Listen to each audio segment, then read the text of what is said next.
Hello, and welcome. Tonight, we step gently into one of the most enchanting fairy tales ever told. There's nothing you need to do right now. Just settle in, breathe a little slower, and let the day drift away. If this space brings you comfort, you're always welcome to stay by liking the video or subscribing, but only if it truly feels right to you. I love knowing where these stories travel.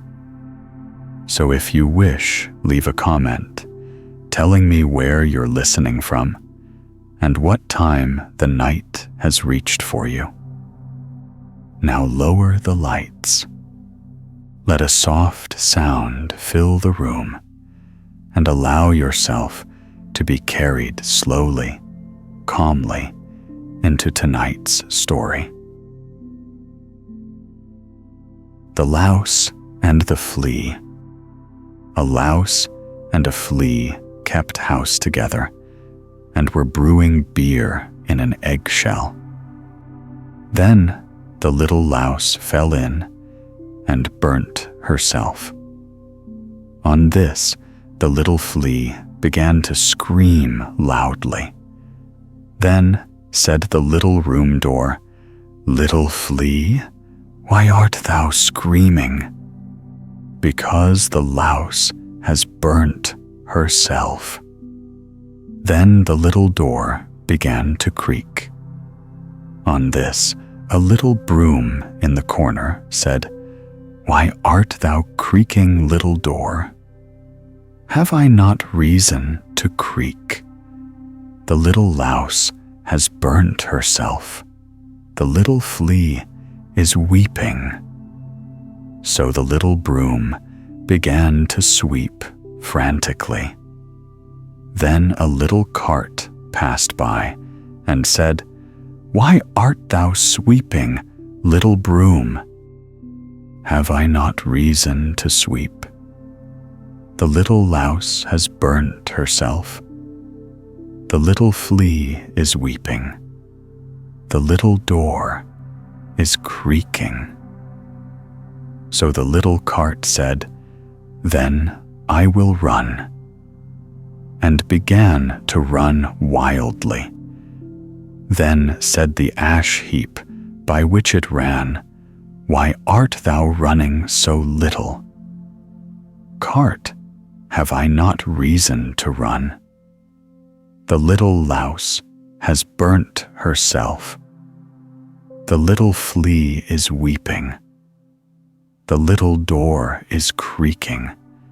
The little broom is sweeping." The ash heap said, "Then I will burn furiously," and began to burn in clear flames. A little tree stood near the ash heap and said, "Ash heap, why art thou burning? Have I not reason to burn? The little louse has burnt herself. The little flea is weeping. The little door is creaking. The little broom is sweeping. The little cart is running." The little tree said, "Then I will shake myself," and began to shake herself so that all her leaves fell off. A girl who came up with her water pitcher saw that and said, "Little tree, why art thou shaking thyself? Have I not reason to shake myself? The little louse has burnt herself. The little flea is weeping. The little door is creaking. The little broom is sweeping. The little cart is running. The little ash heap is burning."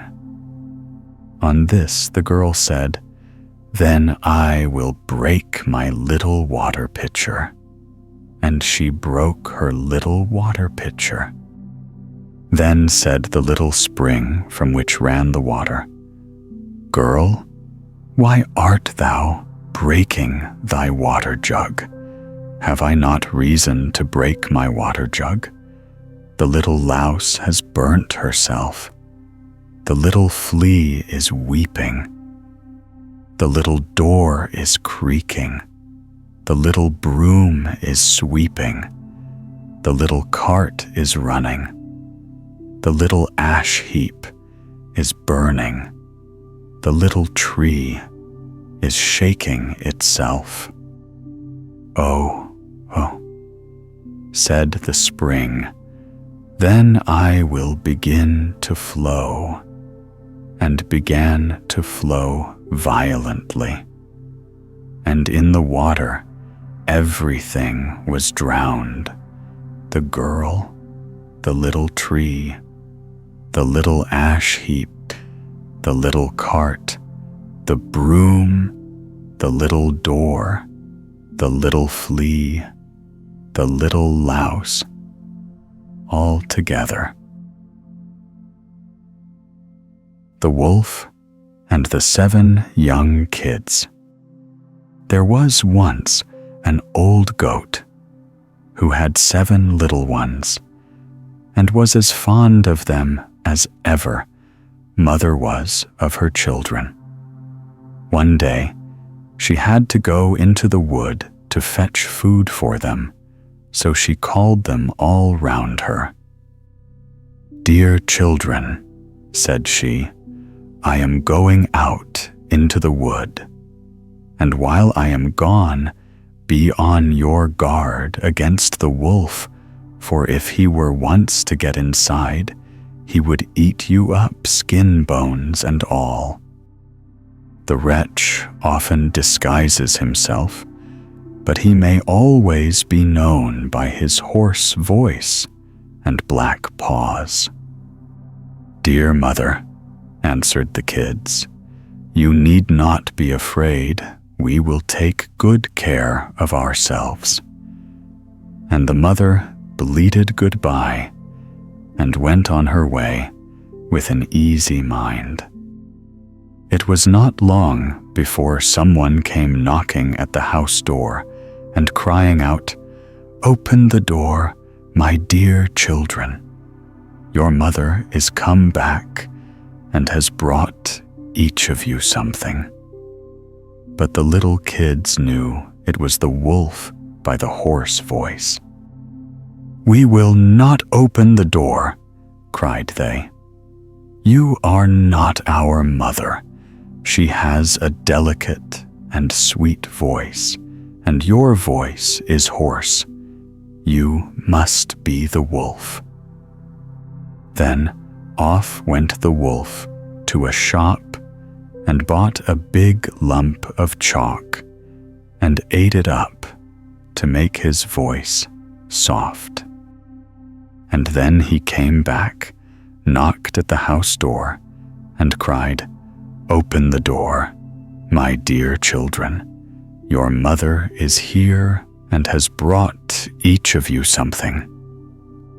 But the wolf had put up his black paws against the window, and the kids, seeing this, cried out, "We will not open the door. Our mother has no black paws like you. You must be the wolf." The wolf then ran to a baker. "Baker," said he, "I am hurt in the foot. Pray spread some dough over the place." And when the baker had plastered his feet, he ran to the miller. "Miller," said he, "strew me some white meal over my paws." But the miller refused, thinking the wolf must be meaning harm to someone. "If you don't do it," cried the wolf, "I'll eat you up." And the miller was afraid and did as he was told. And that just shows what men are. And now came the rogue, the 3rd time to the door, and knocked. "Open, children," cried he. "Your dear mother has come home and brought you each something from the wood. First, show us your paws, said the kids, so that we may know if you are really our mother or not.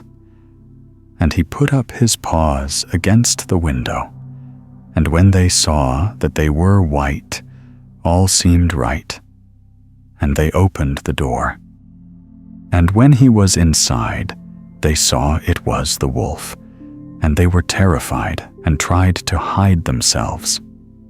One ran under the table, the second got into the bed, the third into the oven, the fourth in the kitchen, the fifth in the cupboard, the sixth under the sink, the seventh in the clock case.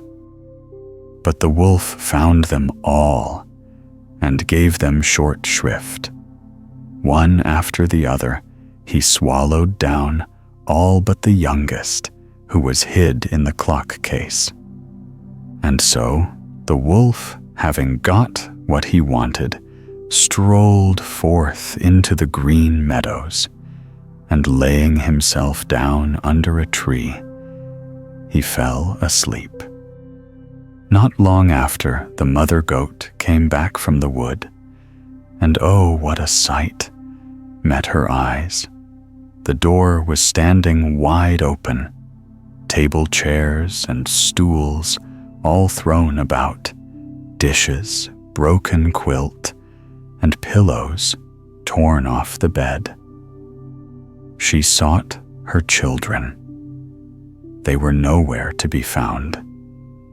She called to each of them by name, but nobody answered until she came to the name of the youngest. "Here I am, mother," a little voice cried, "here in the clock case." And so she helped him out and heard how the wolf had come and eaten all the rest. And you may think how she cried for the loss of her dear children. At last, in her grief, she wandered out of doors, and the youngest kid with her. And when they came into the meadow, there they saw the wolf lying under a tree and snoring so that the branches shook. The mother goat looked at him carefully on all sides, and she noticed how something inside his body was moving and struggling. "Dear me," thought she, "can it be that my poor children that he devoured for his evening meal are still alive?" And she sent the little kid back to the house for a pair of shears and needle and thread. Then she cut the wolf's body open, and no sooner had she made one snip than out came the head of one of the kids, and then another snip, and then one after the other. The 6 little kids all jumped out alive and well. For in his greediness, the rogue had swallowed them down whole. How delightful this was! So they comforted their dear mother and hopped about like tailors at a wedding. "Now fetch some good hard stones," said the mother, "and we will fill his body with them as he lies asleep." And so they fetched some in all haste and put them inside him, and the mother sewed him up so quickly again that he was none the wiser. When the wolf at last awoke and got up, the stones inside him made him feel very thirsty, and as he was going to the brook to drink, they struck and rattled one against another. And so he cried out, "What is this I feel inside me, knocking hard against my bones? how should such a thing betide me? They were kids, and now they're stones. So he came to the brook and stooped to drink. But the heavy stones weighed him down, so he fell over into the water and was drowned. And when the 7 little kids saw it, they came up running. "The wolf is dead! The wolf is dead!" they cried, and taking hands, they danced with their mother all about the place. The Ungrateful Son. A man and his wife were once sitting by the door of their house, and they had a roasted chicken set before them, and were about to eat it together. Then the man saw that his aged father was coming, and hastily took the chicken and hid it, for he would not permit him to have any of it. The old man came, took a drink, and went away. Now the son wanted to put the roasted chicken on the table again, but when he took it up, it had become a great toad, which jumped into his face and sat there, and never went away again. And if anyone wanted to take it off, it looked venomously at him, as if it would jump in his face, so that no one would venture to touch it. And the ungrateful son was forced to feed the toad every day, or else it fed itself on his face. And thus he went about the world without knowing rest. The moon. In days gone by, there was a land where the nights were always dark, and the sky spread over it like a black cloth. For there the moon never rose, and no star shone in the obscurity. At the creation of the world, the light at night had been sufficient. 3 young fellows once went out of this country on a traveling expedition, and arrived in another kingdom, where in the evening, when the sun had disappeared behind the mountains, a shining globe was placed on an oak tree, which shed a soft light far and wide. By means of this, everything could very well be seen and distinguished, even though it was not so brilliant as the sun. The travelers stopped and asked a countryman who was driving past with his cart what kind of a light that was. "That is the moon," answered he. "Our mayor bought it for 3 thalers and fastened it to the oak tree. He has to pour oil into it daily, and to keep it clean, so that it may always burn clearly. He receives a thaler a week from us for doing it." When the countrymen had driven away, one of them said, "We could make some use of this lamp. We have an oak tree at home which is just as big as this, and we could hang it on that. What a pleasure it would be not to have to feel about at night in the darkness." "I'll tell you what we'll do," said the second. "We will fetch a cart and horses and carry away the moon. The people here may buy themselves another." "I'm a good climber," said the third. "I will bring it down." The fourth brought a cart and horses, and the third climbed the tree, bored a hole in the moon, passed a rope through it, and let it down. When the shining ball lay in the cart, They covered it over with a cloth that no one might observe the theft. They conveyed it safely into their own country and placed it on a high oak. Old and young rejoiced when the new lamp let its light shine over the whole land, and bedrooms and sitting rooms were filled with it.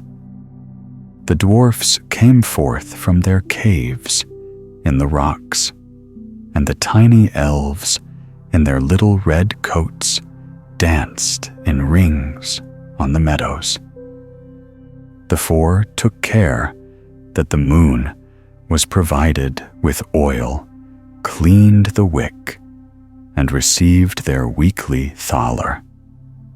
But they became old men, and when one of them grew ill and saw that he was about to die, he appointed that 1/4 of the moon should as his property be laid in the grave with him. When he died, the mayor climbed up the tree and cut off 1/4 with the head shears, and this was placed in his coffin. The light of the moon decreased, but still not visibly. When the second died, the 2/4 was buried with him, and the light diminished. It grew weaker still after the death of the third, who likewise took his part of it away with him. And when the fourth was borne to his grave, the old state of darkness recommenced, and whenever the people went out at night without their lanterns, they knocked their heads together. When, however, the pieces of the moon had united themselves together again in the world below, where darkness had always prevailed, it came to pass that the dead became restless and awoke from their sleep. They were astonished when they were able to see again. The moonlight was quite sufficient for them, for their eyes had become so weak that they could not have borne the brilliance of the sun. They rose up and were merry and fell into their former ways of living. Some of them went to the play and to dance. Others hastened to the public houses, where they asked for wine, got drunk, brawled, quarreled, and at last took up cudgels and belabored each other. The noise became greater and greater, and at last reached even to heaven. Saint Peter, who guards the gate of heaven, thought the lower world had broken out in revolt and gathered together the heavenly troops, which are to drive back the evil one when he and his associates storm the abode of the blessed. As these, however, did not come, he got on his horse and rode through the gate of heaven down into the world below. There he reduced the dead to subjection, bade them lie down in their graves, again took the moon away with him, and hung it up in heaven. Clever Else. There was once a man who had a daughter who was called Clever Else, and when she was grown up, her father said she must be married, and her mother said, "Yes, if we could only find someone that would consent to have." At last, one came from a distance, and his name was Hans, and when he proposed to her, he made it a condition that Clever Else should be very careful as well. "Oh," said the father, "she does not want for brains." "No, indeed," said the mother, She can see the wind coming up the street and hear the flies cough. "Well," said Hans, "if she does not turn out to be careful, too, I will not have her." Now when they were all seated at table and had well eaten, the mother said, "Else go into the cellar and draw some beer." Then clever Else took down the jug from the hook in the wall, and as she was on her way to the cellar, she rattled the lid up and down so as to pass away the time.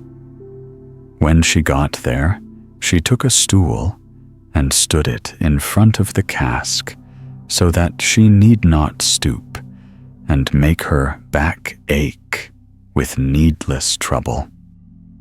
Then she put the jug under the tap and turned it. And while the beer was running, in order that her eyes should not be idle, she glanced hither and thither, and finally caught sight of a pickaxe that the workman had left sticking in the ceiling just above her head. Then clever Else began to cry, for she thought, "If I marry Hans, and we have a child, and it grows big, and we send it into the cellar to draw beer, that pickaxe might fall on his head and kill him." So there she sat and cried with all her might, lamenting the anticipated misfortune. All the while, they were waiting upstairs for something to drink, and they waited in vain. At last, the mistress said to the maid, "Go down to the cellar and see why Else does not come." So the maid went and found her sitting in front of the cask, crying with all her might. "What are you crying for?" said the maid. "Oh, dear me," answered she. "How can I help crying if I marry Hans and we have a child, and it grows big, and we send it here to draw beer? Perhaps the pickaxe may fall on its head and kill it." "Our Else is clever indeed," said the maid, and directly sat down to bewail the anticipated misfortune. After a while, when the people upstairs found that the maid did not return, and they were becoming more and more thirsty, the master said to the boy, "You go down into the cellar and see what Else and the maid are doing." The boy did so, and there he found both clever Else and the maid sitting crying together. Then he asked what was the matter. "Oh, dear me," said Elsa, "how can we help crying? If I marry Hans, and we have a child, and it grows big, and we send it here to draw beer, the pickaxe might fall on its head and kill it." "Our Else is clever indeed," said the boy, and sitting down beside her, he began howling with a good will. Upstairs, they were all waiting for him to come back. But as he did not come, the master said to the mistress, "You go down to the cellar and see what Else is doing." So the mistress went down and found all three in great lamentations. And when she asked the cause, then Elsa told her how the future possible child might be killed as soon as it was big enough to be sent to draw beer by the pickaxe falling on it. Then the mother at once exclaimed, Our Else is clever indeed."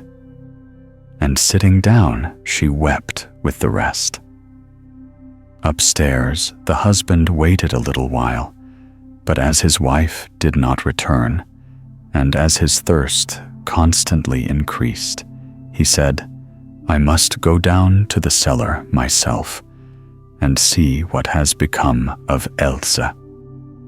And when he came into the cellar and found them all sitting and weeping together, he was told that it was all owing to the child that Else might possibly have, and the possibility of its being killed by the pickaxe so happening to fall just at the time the child might be sitting underneath it, drawing beer.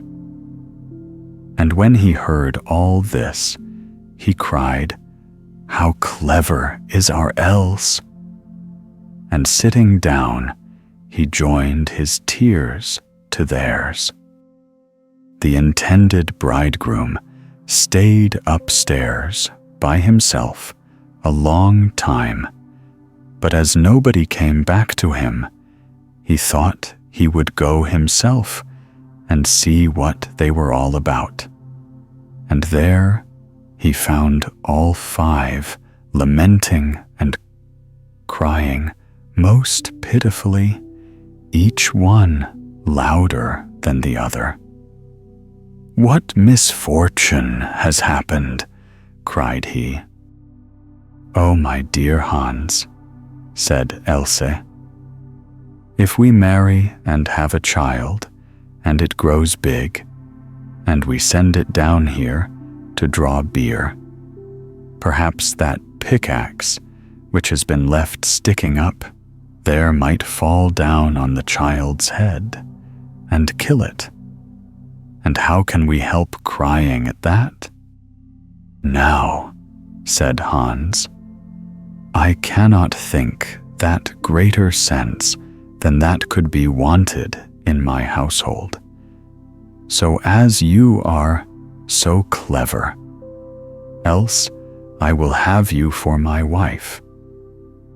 And taking her by the hand, he led her upstairs, and they had the wedding at once. A little while after they were married, Hans said to his wife, "I am going out to work in order to get money. You go into the field and cut the corn so that we may have bread." "Very well, I will do so, dear Hans," said she. And after Hans was gone, she cooked herself some nice stew and took it with her into the field. And when she got there, she said to herself, "Now what shall I do? Shall I reap first or eat first? All right, I will eat first." Then she ate her fill of stew, and when she could eat no more, she said to herself, "Now what shall I do? Shall I reap first or sleep first? All right, I will sleep first." Then she lay down in the corn and went to sleep. And Hans got home and waited there a long while, and Else did not come. So he said to himself, "My clever Else is so industrious that she never thinks of coming home and eating." But when evening drew near, and still she did not come, Hans set out to see how much corn she had cut. But she had cut no corn at all, but there she was, lying in it, asleep. Then Hans made haste home and fetched a bird net with little bells and threw it over her. And still she went on sleeping. And he ran home again and locked himself in and sat him down on his bench to work. At last, when it was beginning to grow dark, Clever Else woke, and when she got up and shook herself, the bells jingled at each movement that she made. Then she grew frightened and began to doubt whether she were really Clever Else or not, and said to herself, "Am I or am I not?" And not knowing what answer to make, she stood for a long while, considering. At last she thought, "I will go home to Hans and ask him if I am I or not. He is sure to know." So she ran up to the door of her house, but it was locked. Then she knocked at the window and cried, "Hans, is Else within?"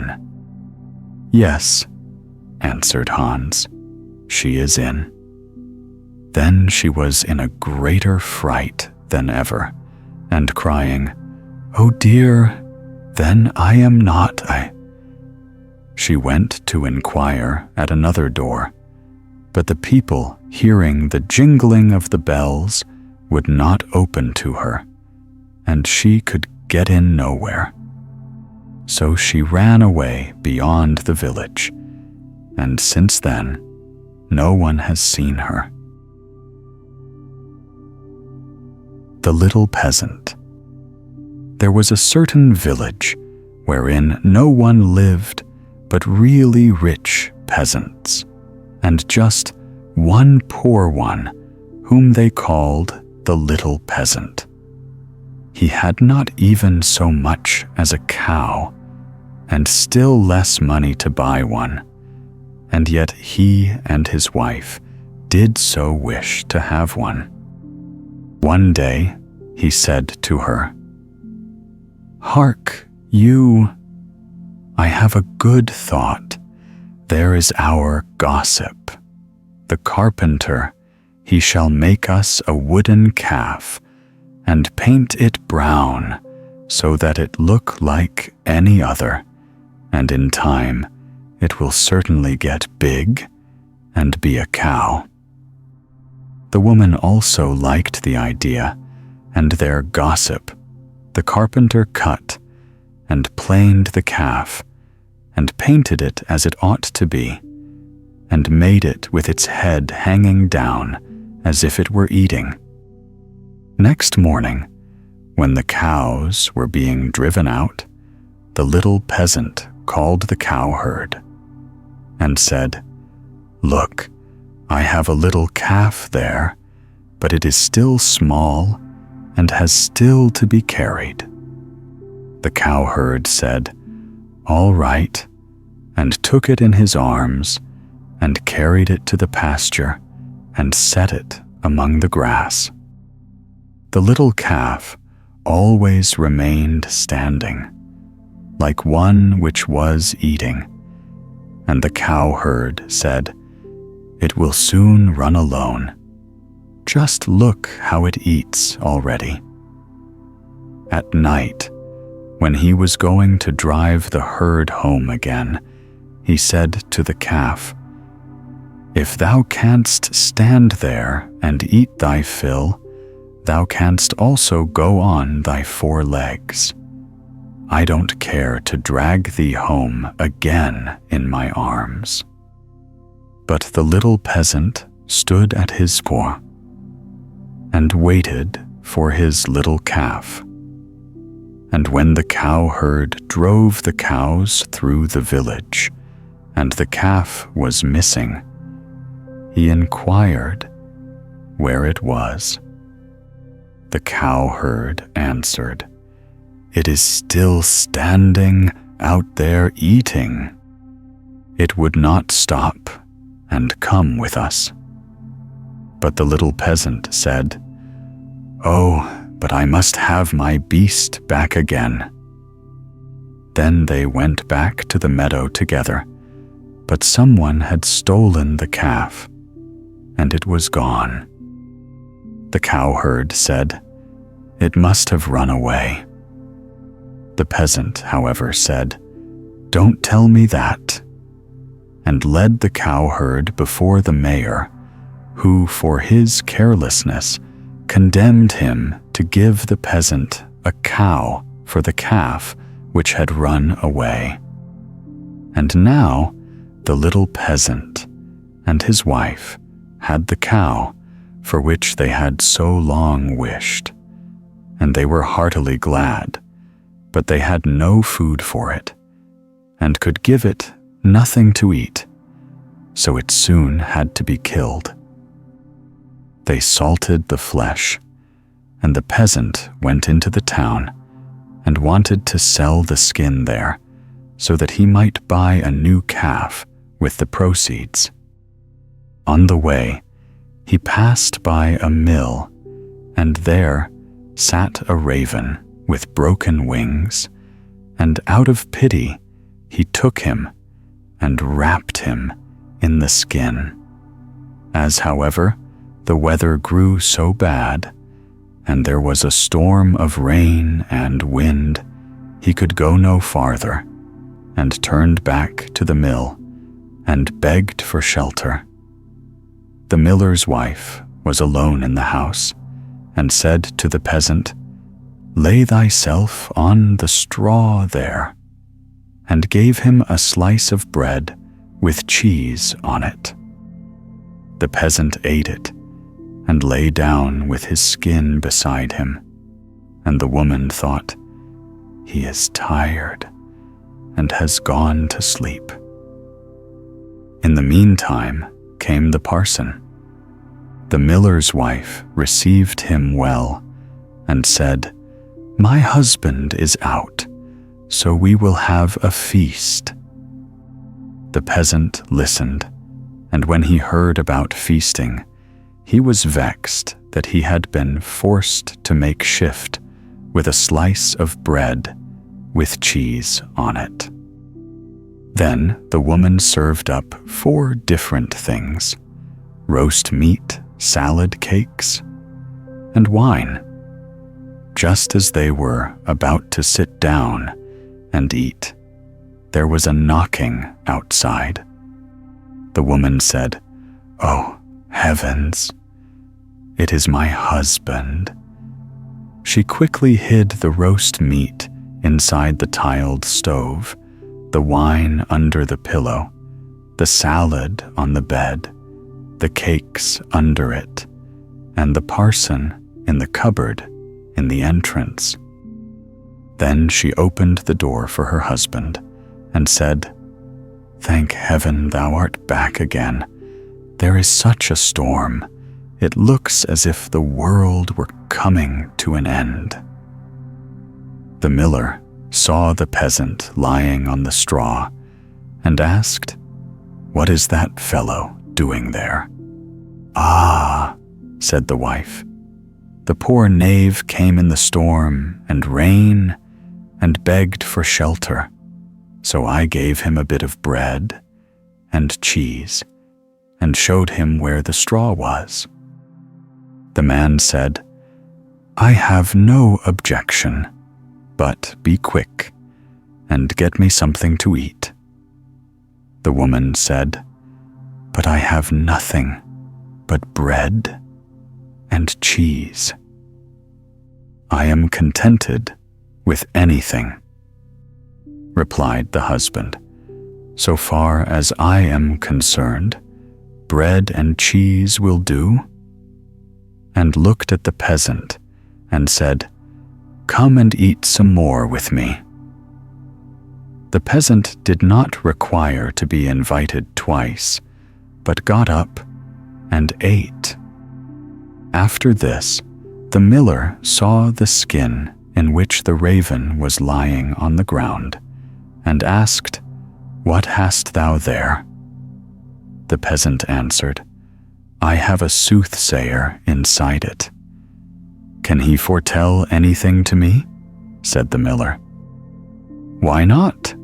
answered the peasant. "But he only says 4 things, and the 5th he keeps to himself." The miller was curious and said, "Let him foretell something for once." Then the peasant pinched the raven's head so that he croaked and made a noise like "Krr, krr." The miller said, "What did he say?" The peasant answered, "In the first place, he says that there is some wine hidden under the pillow." "Bless me," cried the miller, and went there and found the wine. "Now go on," said he. The peasant made the raven croak again and said, "In the second place, he says that there is some roast meat in the tiled stove." "Upon my word," cried the miller, and went thither and found the roast meat. The peasant made the raven prophesy still more and said, "Thirdly, he says that there is some salad on the bed."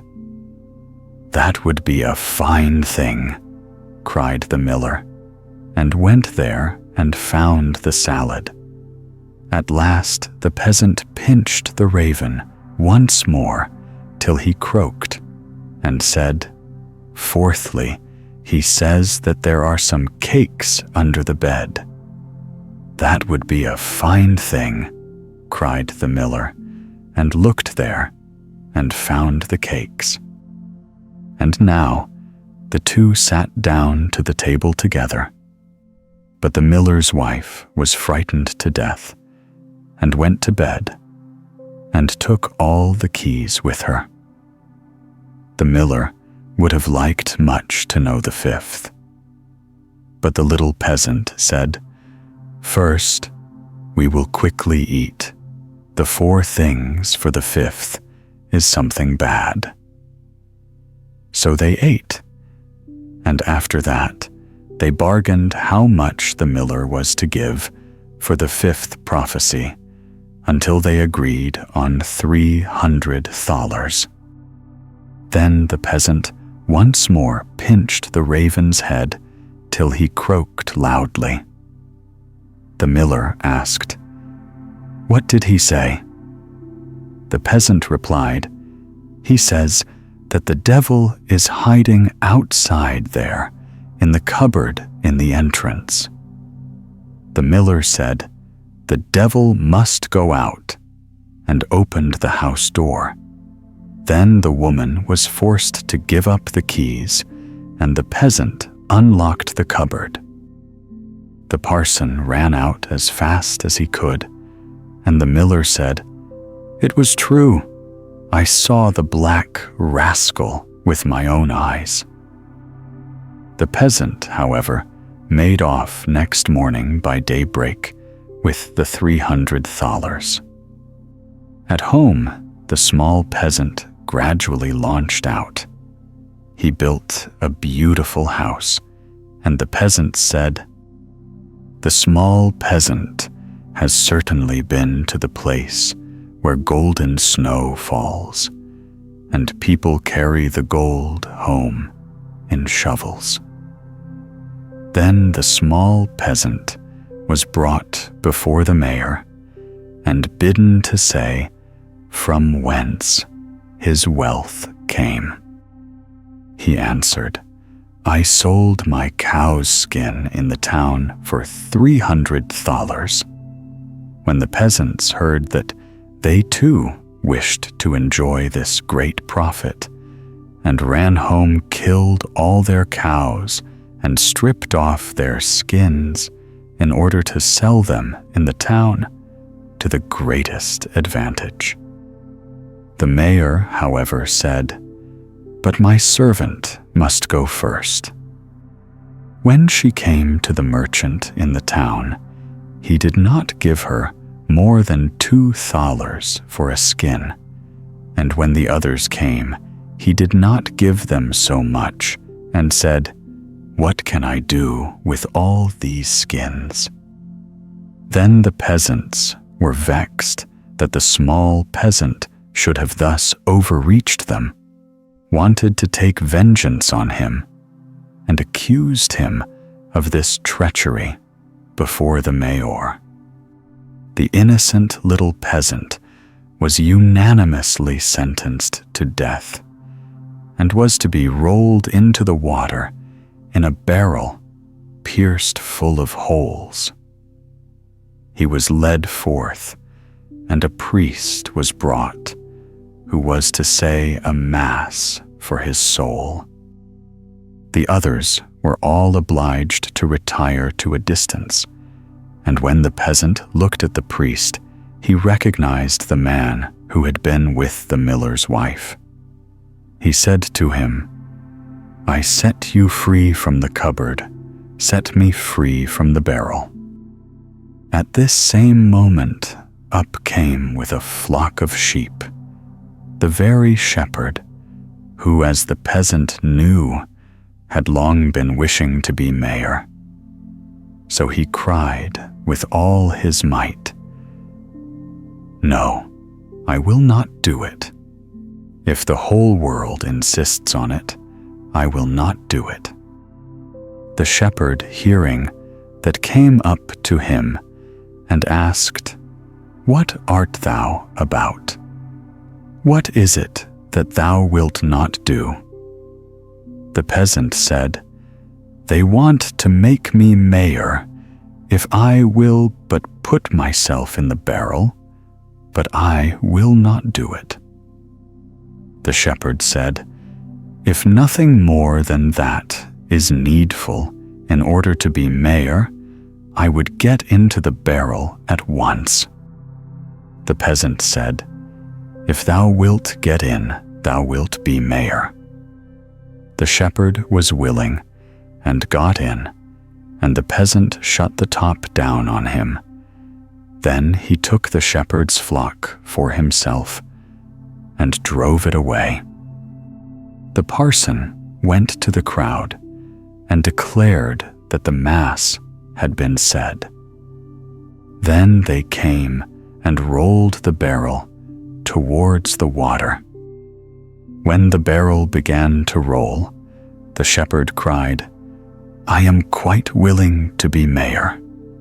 They believed no otherwise than that it was the peasant who was saying this, and answered, "That is what we intend. But first thou shalt look about thee a little down below there." And they rolled the barrel down into the water. After that, the peasants went home. And as they were entering the village, the small peasant also came quietly, in driving a flock of sheep, and looking quite contented.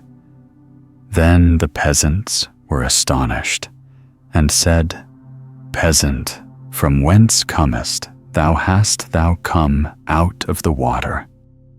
"Yes, truly," replied the peasant. "I sank deep, deep down, until at last I got to the bottom. I pushed the bottom out of the barrel and crept out, and there were pretty meadows on which a number of lambs were feeding, and from thence I brought this flock away with me." Said the peasants, "Are there any more there?" "Oh yes," said he, "more than I could do anything with." Then the peasants made up their minds that they too would fetch some sheep for themselves, a flock apiece. But the mayor said, "I come first."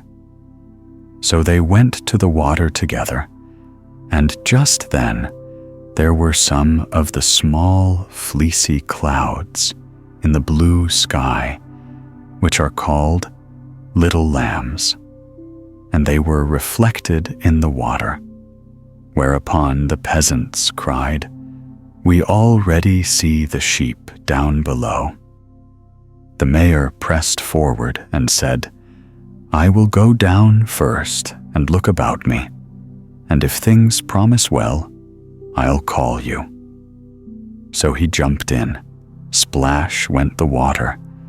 He made a sound as if he were calling them, and the whole crowd plunged in after him as one man.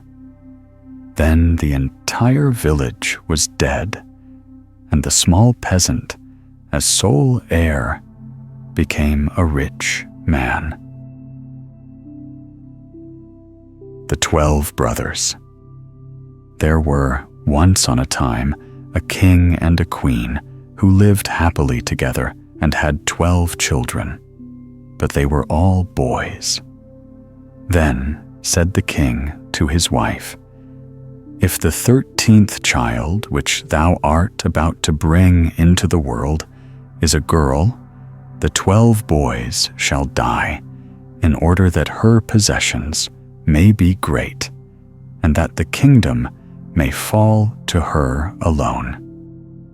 He caused likewise 12 coffins to be made, which were already filled with shavings, and in each lay the little pillow for the dead, and he had them taken into a locked-up room, and then he gave the queen the key of it, and bade her not to speak of this to anyone.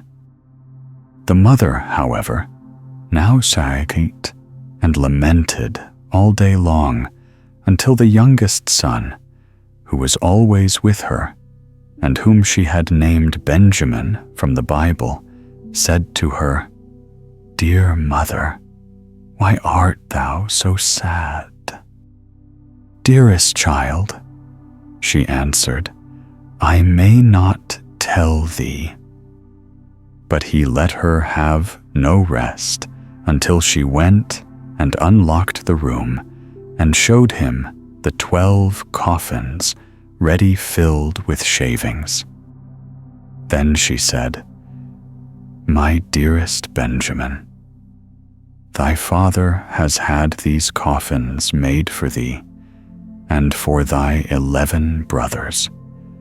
For if I bring a little girl into the world, you are all to be killed and buried in them." And as she wept while she was saying this, the son comforted her and said, "Weep not, dear mother, we will save ourselves and go hence." But she said, "Go forth into the forest with thy 11 brothers, and let one sit constantly on the highest tree which can be found, and keep watch, looking towards the tower here in the castle. If I give birth to a little son, I will put up a white flag, and then you may venture to come back. But if I bear a daughter, I will hoist a red flag, and then fly hence as quickly as you are able, and may the good God protect you. And every night I will rise up and pray for you, in winter that you may be able to warm yourself at a fire, and in summer that you may not faint away in the heat." After she had blessed her sons, therefore they went forth into the forest. They each kept watch in turn, and sat on the highest oak, and looked towards the tower. When 11 days had passed, and the turn came to Benjamin, he saw that a flag was being raised. It was, however, not the white, but the blood-red flag, which announced that they were all to die. When the brothers heard that, they were very angry, and said, "Are we all to suffer death for the sake of a girl? We swear that we will avenge ourselves. Wheresoever we find a girl, her red blood shall flow." Thereupon they went deeper into the forest, and in the midst of it, where it was the darkest, they found a little bewitched hut, which was standing empty. Then said they, "Here we will dwell, and thou, Benjamin, who art the youngest and weakest, thou shalt stay at home and keep house. We others will go out and get food." Then they went into the forest and shot hares, wild deer, birds, and pigeons, and whatsoever there was to eat. This they took to Benjamin, who had to dress it for them in order that they might appease their hunger. They lived together 10 years in the little hut, and the time did not appear long to them. The little daughter, which their mother, the queen, had given birth to, was now grown up. She was good of heart and fair of face, and had a golden star on her forehead. Once, when it was the great washing, she saw 12 men's shirts among the things, and asked her mother, "To whom do these 12 shirts belong? For they are far too small for father." Then the queen answered with a heavy heart, "Dear child, these belong to thy 12 brothers." Said the maiden, "Where are my 12 brothers? I have never yet heard of them." She replied, "God knows where they are. They are wandering about the world." Then she took the maiden and opened the chamber for her, and showed her the 12 coffins with the shavings and pillows for the head. "These coffins," said she, "were destined for thy brothers, but they went away secretly before thou wert born." And she related to her how everything had happened. Then said the maiden, "Dear mother, weep not. I will go and seek my brothers." So she took the 12 shirts and went forth and straight into the great forest. She walked the whole day, and in the evening she came to the bewitched hut. Then she entered it and found a young boy who asked, "From whence comest thou, and whither art thou bound?" And was astonished that she was so beautiful, and wore royal garments, and had a star on her forehead. And she answered, "I am a king's daughter, and am seeking my 12 brothers, and I will walk as far as the sky is blue, until I find them." She likewise showed him the 12 shirts which belonged to them. Then Benjamin saw that she was his sister, and said, "I am Benjamin, thy youngest brother." And she began to weep for joy, and Benjamin wept also, and they kissed and embraced each other with the greatest love. But after this he said, "Dear sister, there is still one difficulty. We have agreed that every maiden whom we meet shall die because we have been obliged to leave our kingdom on account of a girl." Then said she, "I will willingly die if by so doing I can deliver my 12 brothers." "No," answered he, "thou shalt not die. Seat thyself beneath this tub until our 11 brothers come, and then I will soon come to an agreement with them." She did so, and when it was night, the others came from hunting, and their dinner was ready. And as they were sitting at table and eating, they asked, "What news is there?" Said Benjamin, "Don't you know anything?" "No." they answered. He continued, "You have been in the forest, and I have stayed at home, and yet I know more than you do." "Tell us then," they cried. He answered, "But promise me that the first maiden who meets us shall not be killed." Yes, they all cried, "She shall have mercy, only do tell us." Then said he, "Our sister is here." And he lifted up the tub, and the king's daughter came forth in her royal garments, with the golden star on her forehead, and she was beautiful, delicate, and fair.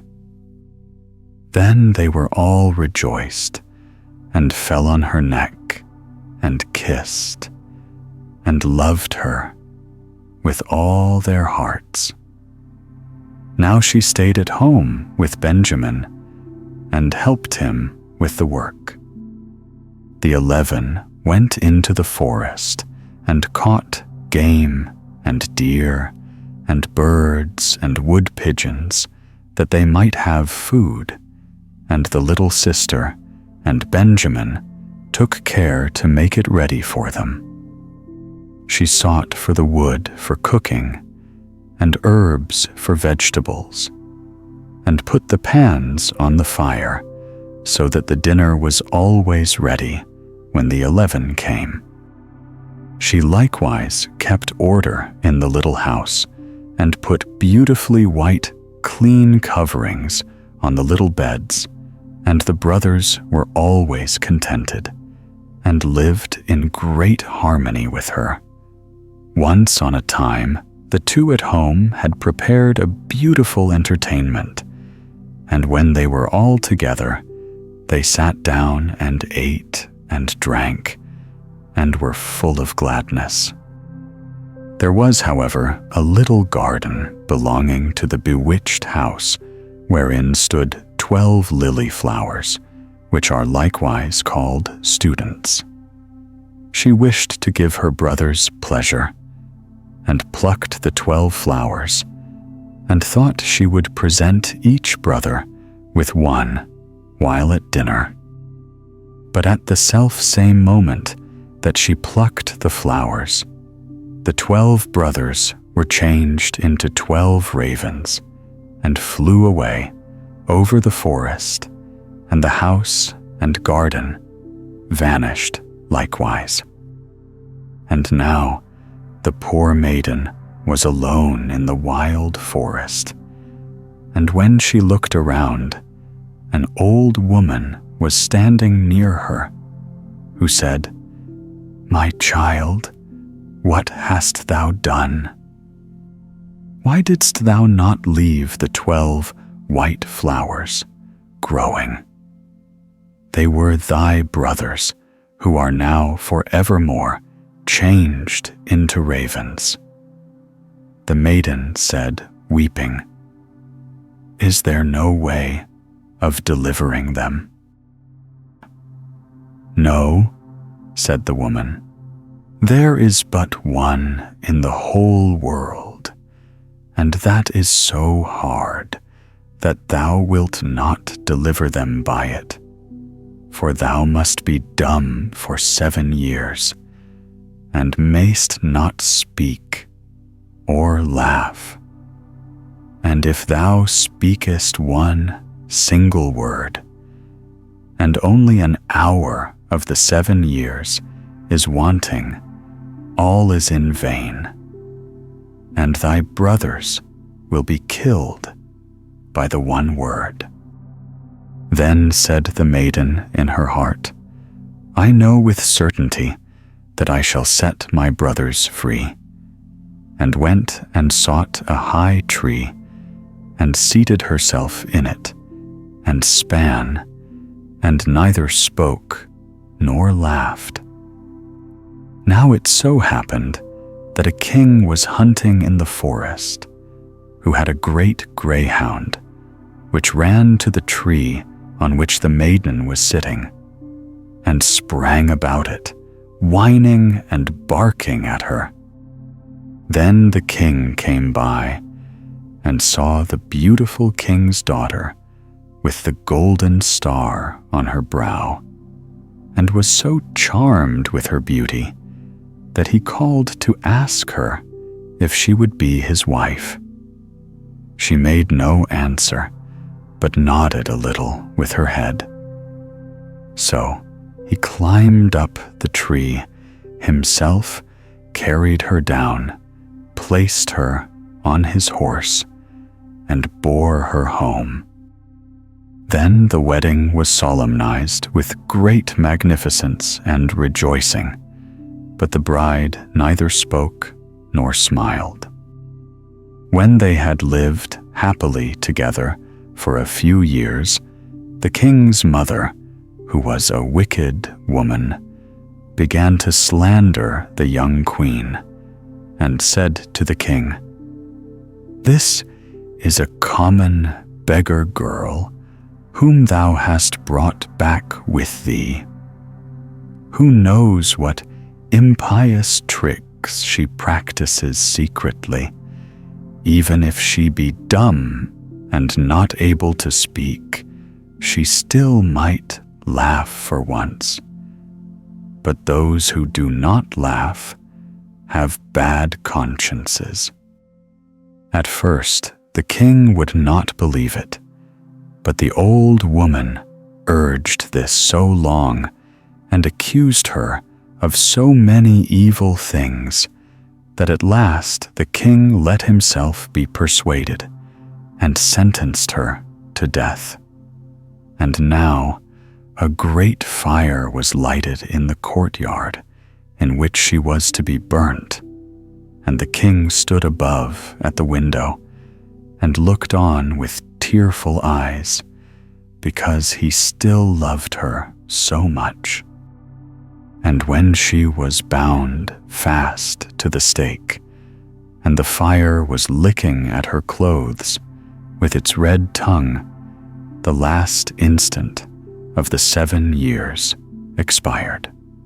Then a whirring sound was heard in the air, and 12 ravens came flying towards the place and sank downwards, and when they touched the earth, they were her 12 brothers whom she had delivered.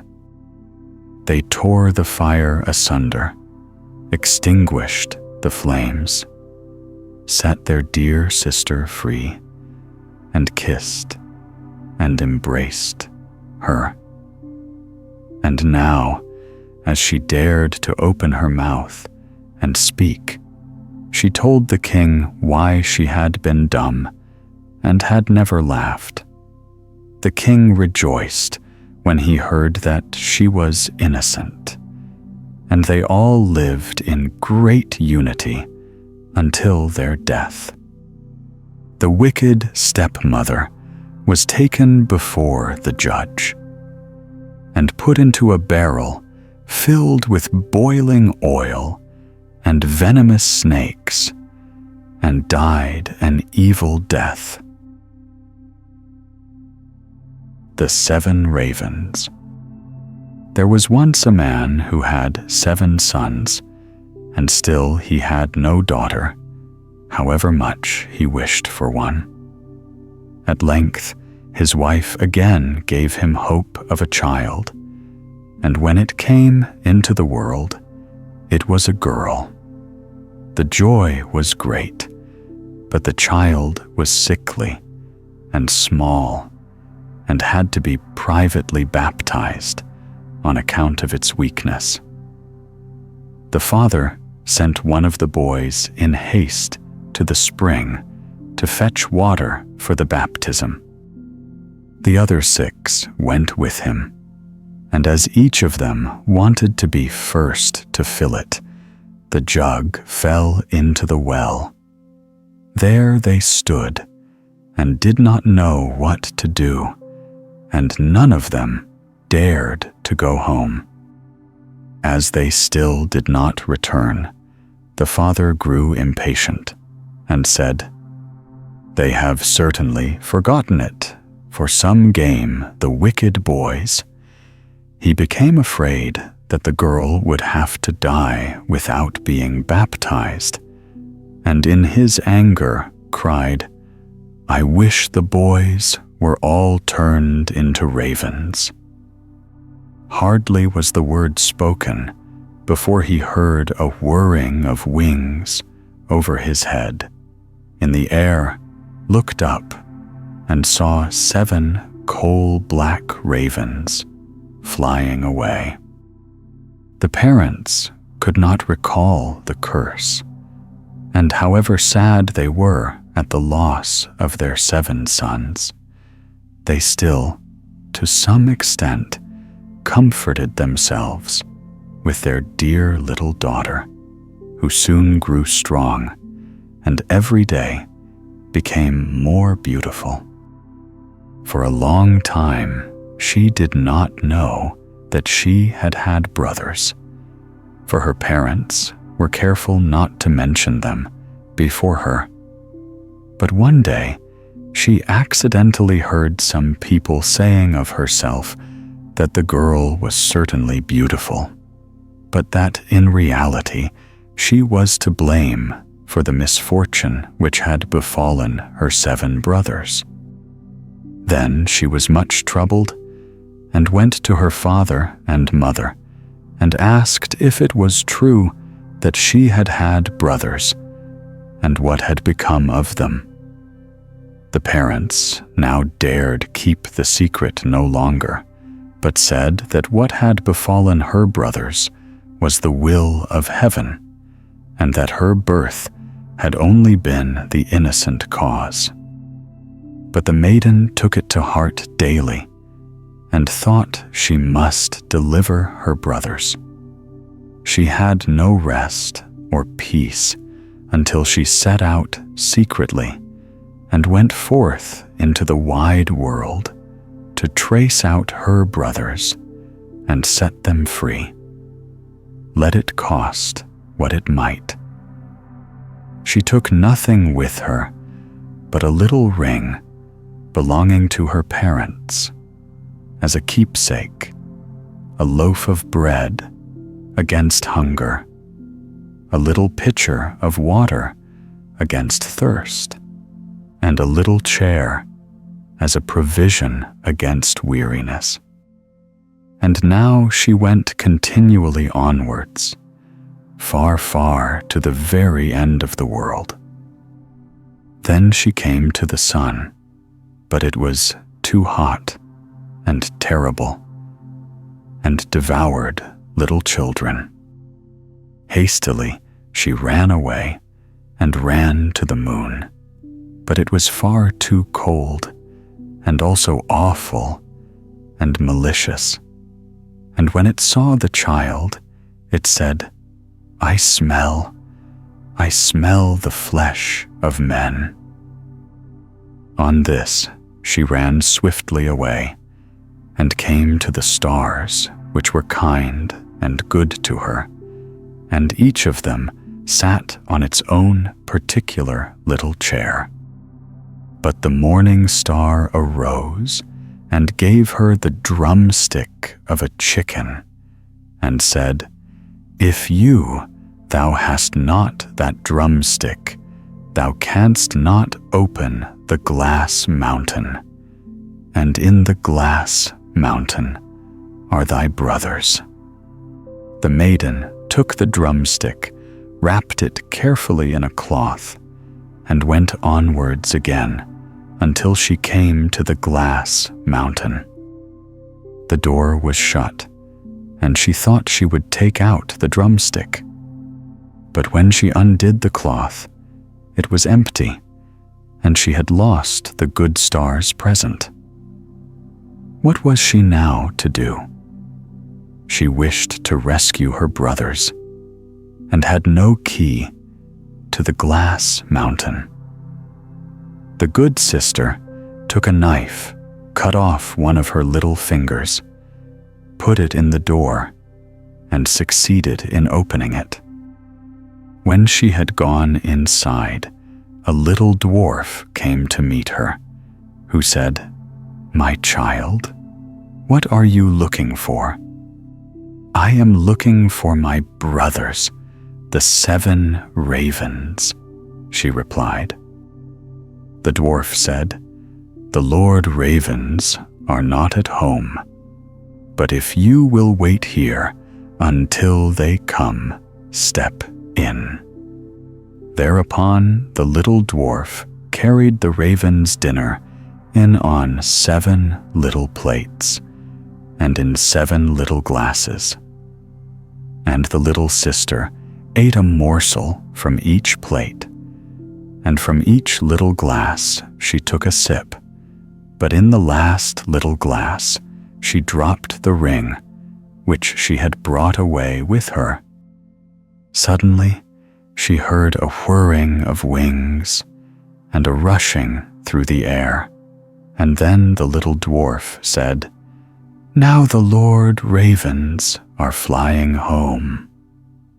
Then they came and wanted to eat and drink and looked for their little plates and glasses. Then said one after the other, "Who has eaten something from my plate? Who has drunk out of my little glass? It was a human mouth."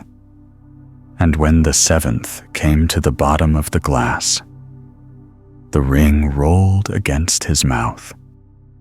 Then he looked at it and saw that it was a ring belonging to his father and mother, and said, "God grant that our sister may be here, and then we shall be free." When the maiden who was standing behind the door, watching, heard that wish, she came forth, and on this all the ravens were restored to their human form again. And they embraced and kissed each other and went joyfully home. The Sparrow and his 4 children. A sparrow had 4 young ones in a swallow's nest.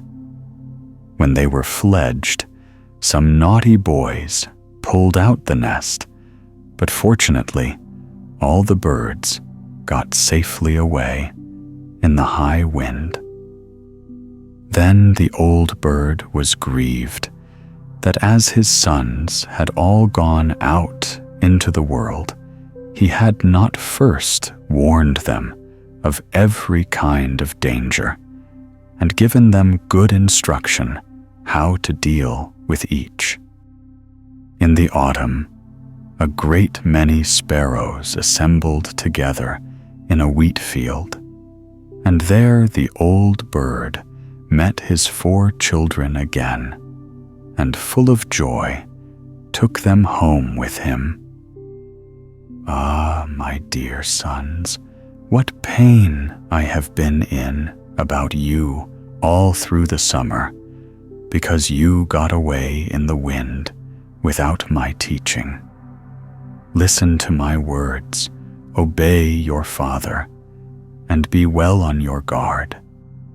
Little birds have to encounter great dangers." And then he asked the eldest where he had spent the summer and how he had supported himself. "I stayed in the gardens and looked for caterpillars and small worms until the cherries got ripe." "Ah, my son," said the father, "titbits are not bad, but there is great risk about them. On that account, take great care of thyself henceforth, and particularly when people are going about the gardens, who carry long green poles which are hollow inside and have a little hole at the top." "Yes, father, but what if a little green leaf is stuck over the hole with wax?" said the son. "Where hast thou seen that in a merchant's garden," said the youngster. "O my son, merchant folks are quick folks," said the father. "If thou hast been among the children of the world, thou hast learned worldly shiftiness enough.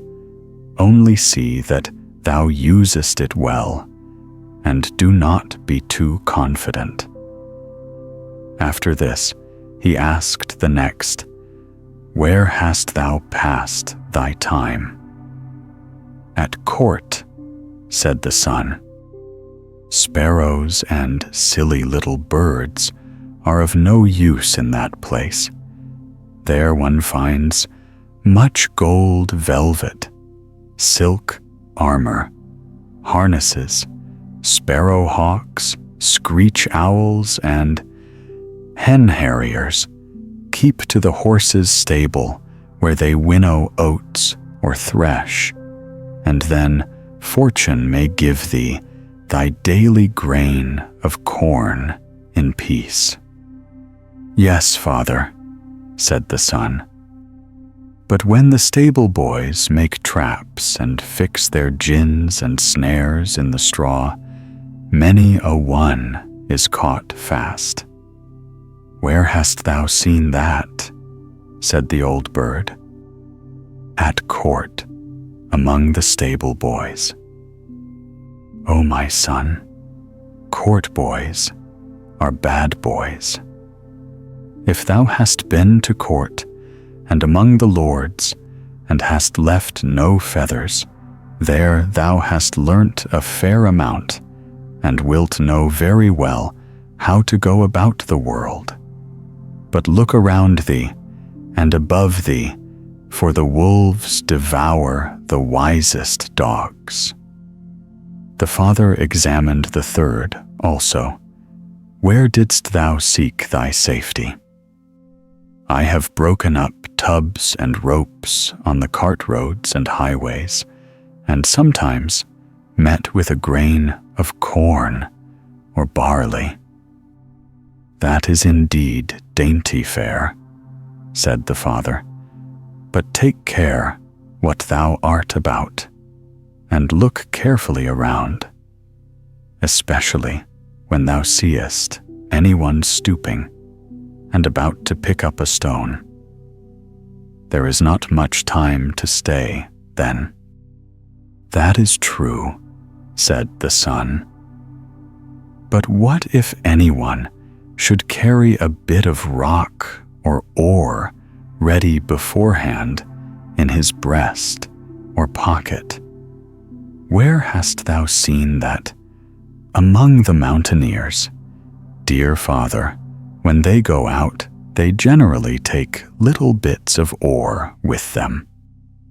Mountain folks are working folks and clever folks. If thou hast been among mountain lads, thou hast seen and learnt something. But when thou goest thither, beware, for many a sparrow has been brought to a bad end by a mountain boy." At length the father came to the youngest son. "Thou, my dear chirping nestling, wert always the silliest and weakest. Stay with me. The world has many rough, wicked birds which have crooked beaks and long claws, and lie in wait for poor little birds and swallow them. Keep with those of thine own kind, and pick up little spiders and caterpillars from the trees or the house, and then thou wilt live long in peace.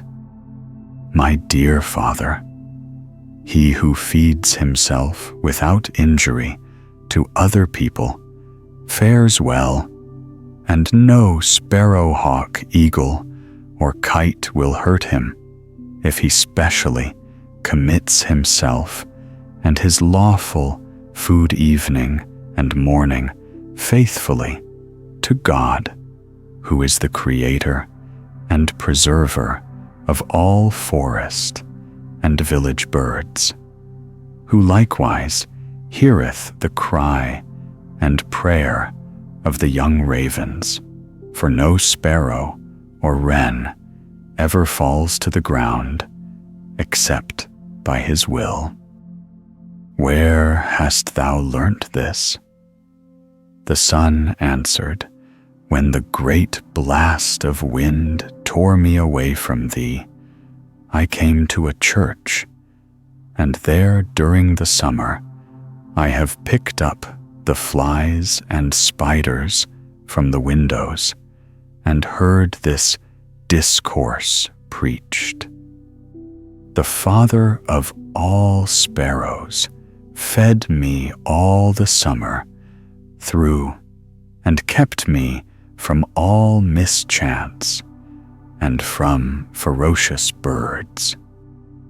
In sooth, my dear son, if thou takest refuge in the churches and helpest to clear away spiders and buzzing flies, and criest unto God like the young ravens, and commendest thyself to the eternal Creator, all will be well with thee, and that even if the whole world were full of wild, malicious birds, he who to God commits his ways, in silence suffers waits and prays, preserves his faith and conscience pure, he is of God's protection sure.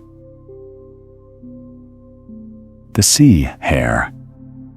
There was once upon a time a princess who high under the battlements in her castle had an apartment with 12 windows, which looked out in every possible direction. And when she climbed up to it and looked around her, she could inspect her whole kingdom.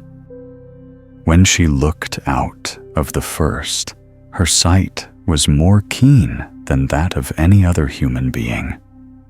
From the second, she could see still better, from the third, more distinctly still. And so it went on until the 12th, from which she saw everything above the earth and under the earth, and nothing at all could be kept secret from her. Moreover, as she was haughty, and would be subject to no one, but wished to keep the dominion for herself alone, she caused it to be proclaimed that no one should ever be her husband, who could not conceal himself from her so effectually that it should be quite impossible for her to find him.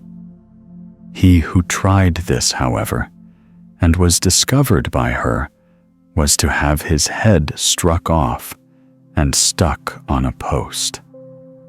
97 posts with the heads of dead men were already standing before the castle, and no one had come forward for a long time. The princess was delighted, and thought to herself, "Now I shall be free as long as I live." Then 3 brothers appeared before her and announced to her that they were desirous of trying their luck. The eldest believed he would be quite safe if he crept into a lime pit, but she saw him from the first window, made him come out, and had his head cut off. The second crept into the cellar of the palace, but she perceived him also from the first window, and his fate was sealed. His head was placed on the 99th post. Then the youngest came to her and entreated her to give him a day for consideration, and also to be so gracious as to overlook it if she should happen to discover him twice. But if he failed the 3rd time, he would look on his life as over. As he was so handsome and begged so earnestly, she said, "Yes, I will grant thee that, but thou wilt not succeed." Next day, he meditated for a long time how he should hide himself, but all in vain. Then he seized his gun and went out hunting. He saw a raven took a good aim at him and was just going to fire when the bird cried, "Don't shoot. I will make it worth thy while not." He put his gun down, went on, and came to a lake where he surprised a large fish which had come up from the depths below to the surface of the water. When he had aimed at it, the fish cried, "Don't shoot, and I will make it worth thy while." He allowed it to dive down, again went onwards, and met a fox, which was lame.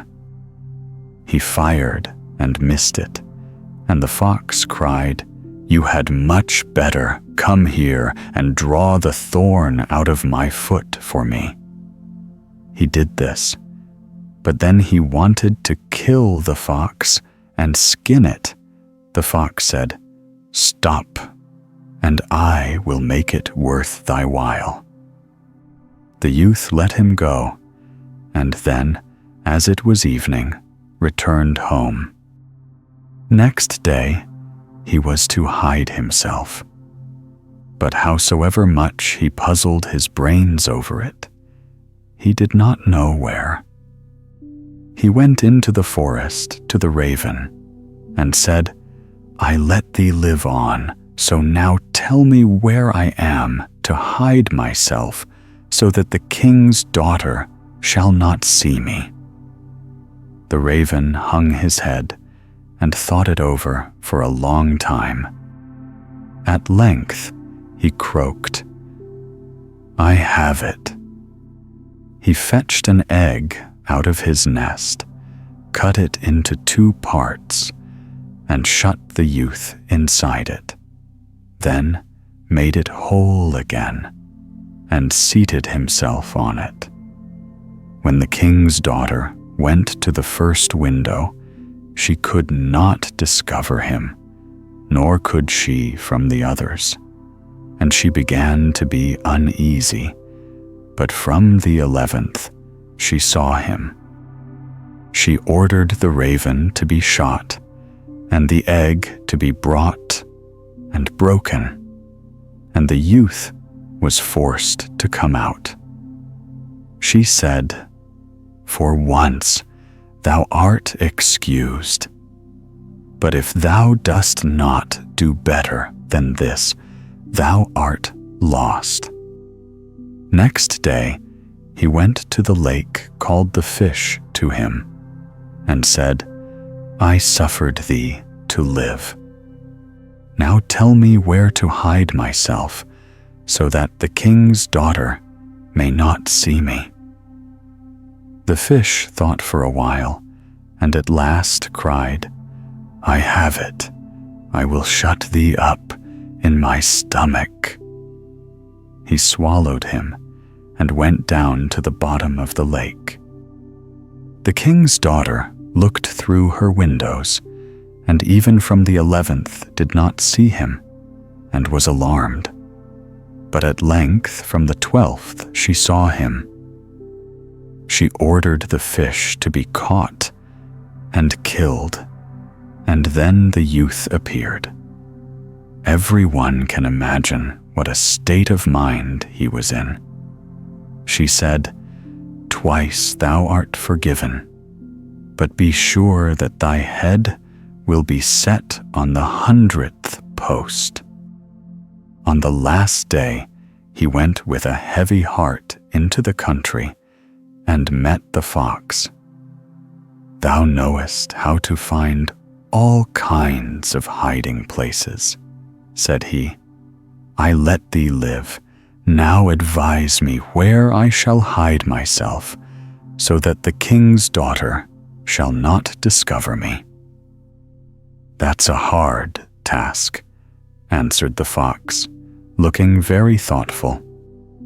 At length he cried, "I have it," and went with him to a spring, dipped himself in it, and came out as a stall keeper in the market and dealer in animals.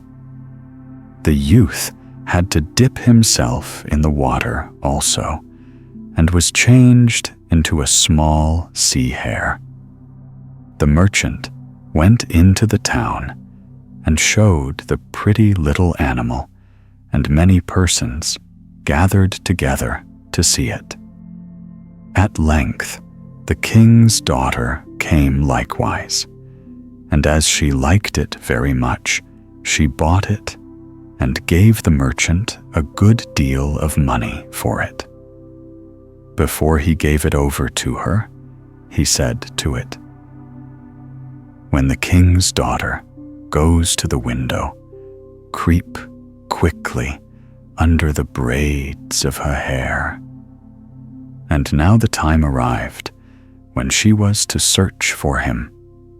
She went to one window after another, in turn from the first to the 11th, and did not see him. When she did not see him from the 12th, either, she was full of anxiety and anger, and shut it down with such violence that the glass in every window shivered into 1,000 pieces, and the whole castle shook. She went back and felt the sea-hare beneath the braids of her hair. Then she seized it and threw it on the ground, exclaiming, "Away with thee! Get out of my sight!" It ran to the merchant, and both of them hurried to the spring, wherein they plunged and received back their true forms. The youth thanked the fox and said, "The raven and the fish are idiots compared with thee. Thou knowest the right tune to play. There is no denying that." The youth went straight to the palace.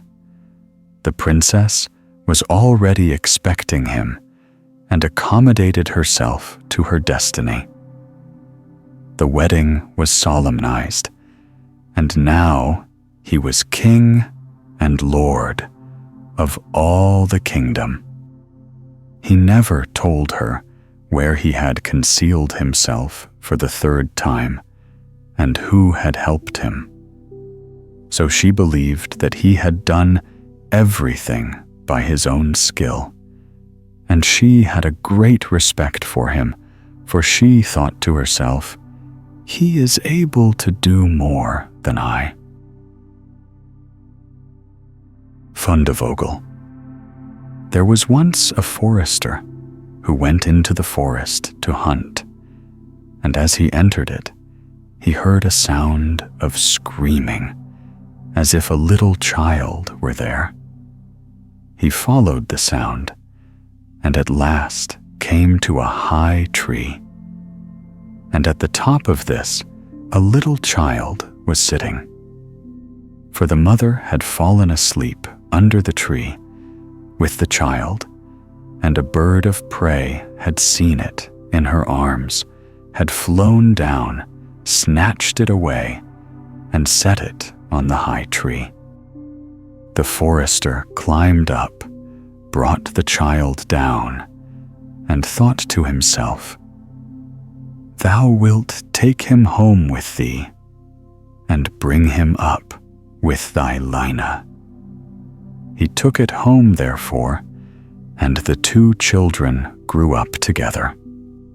The one, however, which he had found on a tree, was called Fundevogel, because a bird had carried it away.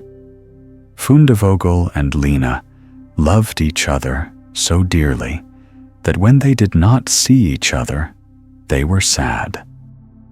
The forester, however, had an old cook, who one evening took 2 pails and began to fetch water, and did not go once, only but many times, out to the spring.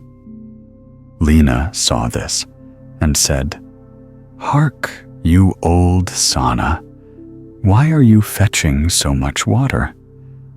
If thou wilt never repeat it to anyone, I will tell thee why."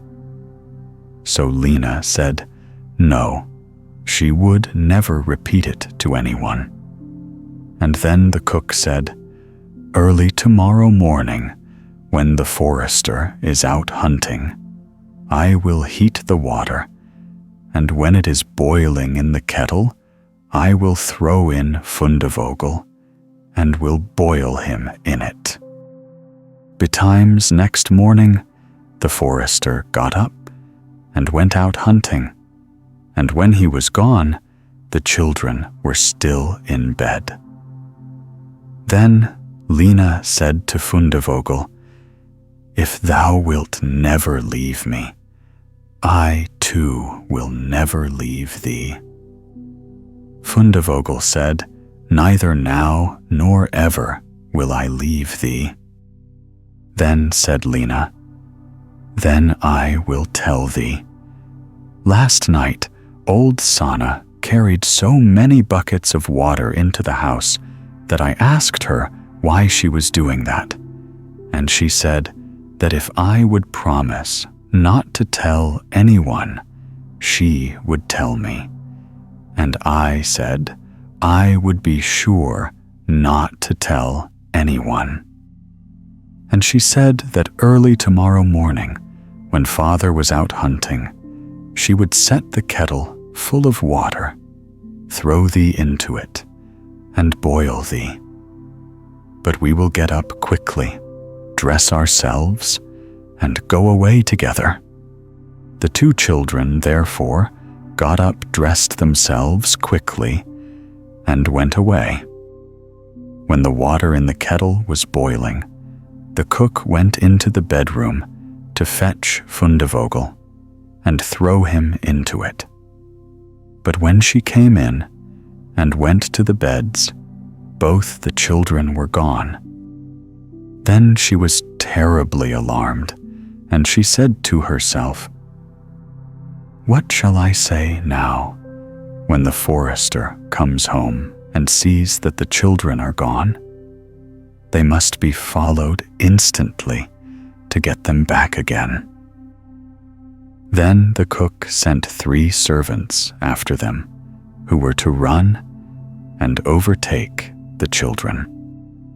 The children, however, were sitting outside the forest, and when they saw from afar the 3 servants running, Lena said to Fundevogel, "Never leave me, and I will never leave thee." Fundevogel said, "Neither now nor ever." Then said Lena, "Do thou become a rose tree, and I the rose upon it." When the 3 servants came to the forest, nothing was there but a rose tree and 1 rose on it, but the children were nowhere. Then said they, "There is nothing to be done here." And they went home and told the cook that they had seen nothing in the forest but a little rose bush with 1 rose on it. Then the old cook scolded and said, "You simpletons, you should have cut the rose bush in 2 and have broken off the rose and brought it home with you. Go and do it once." They had therefore to go out and look for the 2nd time. The children, however, saw them coming from a distance. Then Lena said, "Fundevogel never leave me, and I will never leave thee." Fundevogel said, "Neither now nor ever." Said Lena, Then do thou become a church, and I'll be the chandelier in it." So when the 3 servants came, nothing was there but a church with a chandelier in it. They said, therefore, to each other, "What can we do here? Let us go home." When they got home, the cook asked if they had not found them. So they said, no, they had found nothing but a church, and that there was a chandelier in it. And the cook scolded them and said, "You fools, why did you not pull the church to pieces and bring the chandelier home with you?" And now the old cook herself got on her legs and went with the 3 servants in pursuit of the children. The children, however, saw from afar that the 3 servants were coming, and the cook waddling after them. Then said Lena, "Fundevogel, never leave me, and I will never leave thee." Then said Fundevogel, "Neither now nor ever." Said Lena, "Be a fish pond, and I will lay the duck upon it." The cook, however, came up to them, and when she saw the pond, she lay down by it, and was about to drink it up. But the duck swam quickly to her, seized her head in its beak, and drew her into the water, and there the old witch had to drown. Then the children went home together, and were heartily delighted. And if they are not dead, they are living still. The Ditmarsch Tale of Wonders. I will tell you something. I saw 2 roasted fowls flying. They flew quickly, and had their breasts turned to heaven, and their backs to hell. And an anvil and a millstone swam across the Rhine, prettily slowly and gently, and a frog sat on the ice at Whitsuntide and ate a plowshare. 3 fellows who wanted to catch a hare went on crutches and stilts. One of them was deaf, the second blind, the third dumb, and the 4th could not stir a step. Do you want to know how it was done? First, the blind man saw the hare running across the field. The dumb one called to the lame one, and the lame one seized it by the neck. There were certain men who wished to sail on dry land, and they set their sails in the wind and sailed away over great fields. Then they sailed over a high mountain, and there they were miserably drowned. A crab was chasing a hare which was running away at full speed, and high up on the roof lay a cow which had climbed up there. In that country, the flies are as big as the goats are here. Open the window, that the lies may fly out. The Raven. There was once upon a time a queen who had a little daughter who was still so young that she had to be carried. One day, the child was naughty, and the mother might say what she liked, but the child would not be quiet. Then she became impatient, and as the ravens were flying about the palace, she opened the window and said, "I wish you were a raven, and would fly away, and then I should have some rest." Scarcely had she spoken the words before the child was changed into a raven and flew from her arms out of the window. It flew into a dark forest and stayed in it a long time, and the parents heard nothing of their child. Then, one day, a man was on his way through this forest and heard the raven crying and followed the voice. And when he came nearer, the bird said, "I am a king's daughter by birth and am bewitched, but thou canst set me free." "What am I to do?" asked he. She said, "Go further into the forest, and thou wilt find a house wherein sits an aged woman, who will offer thee meat and drink.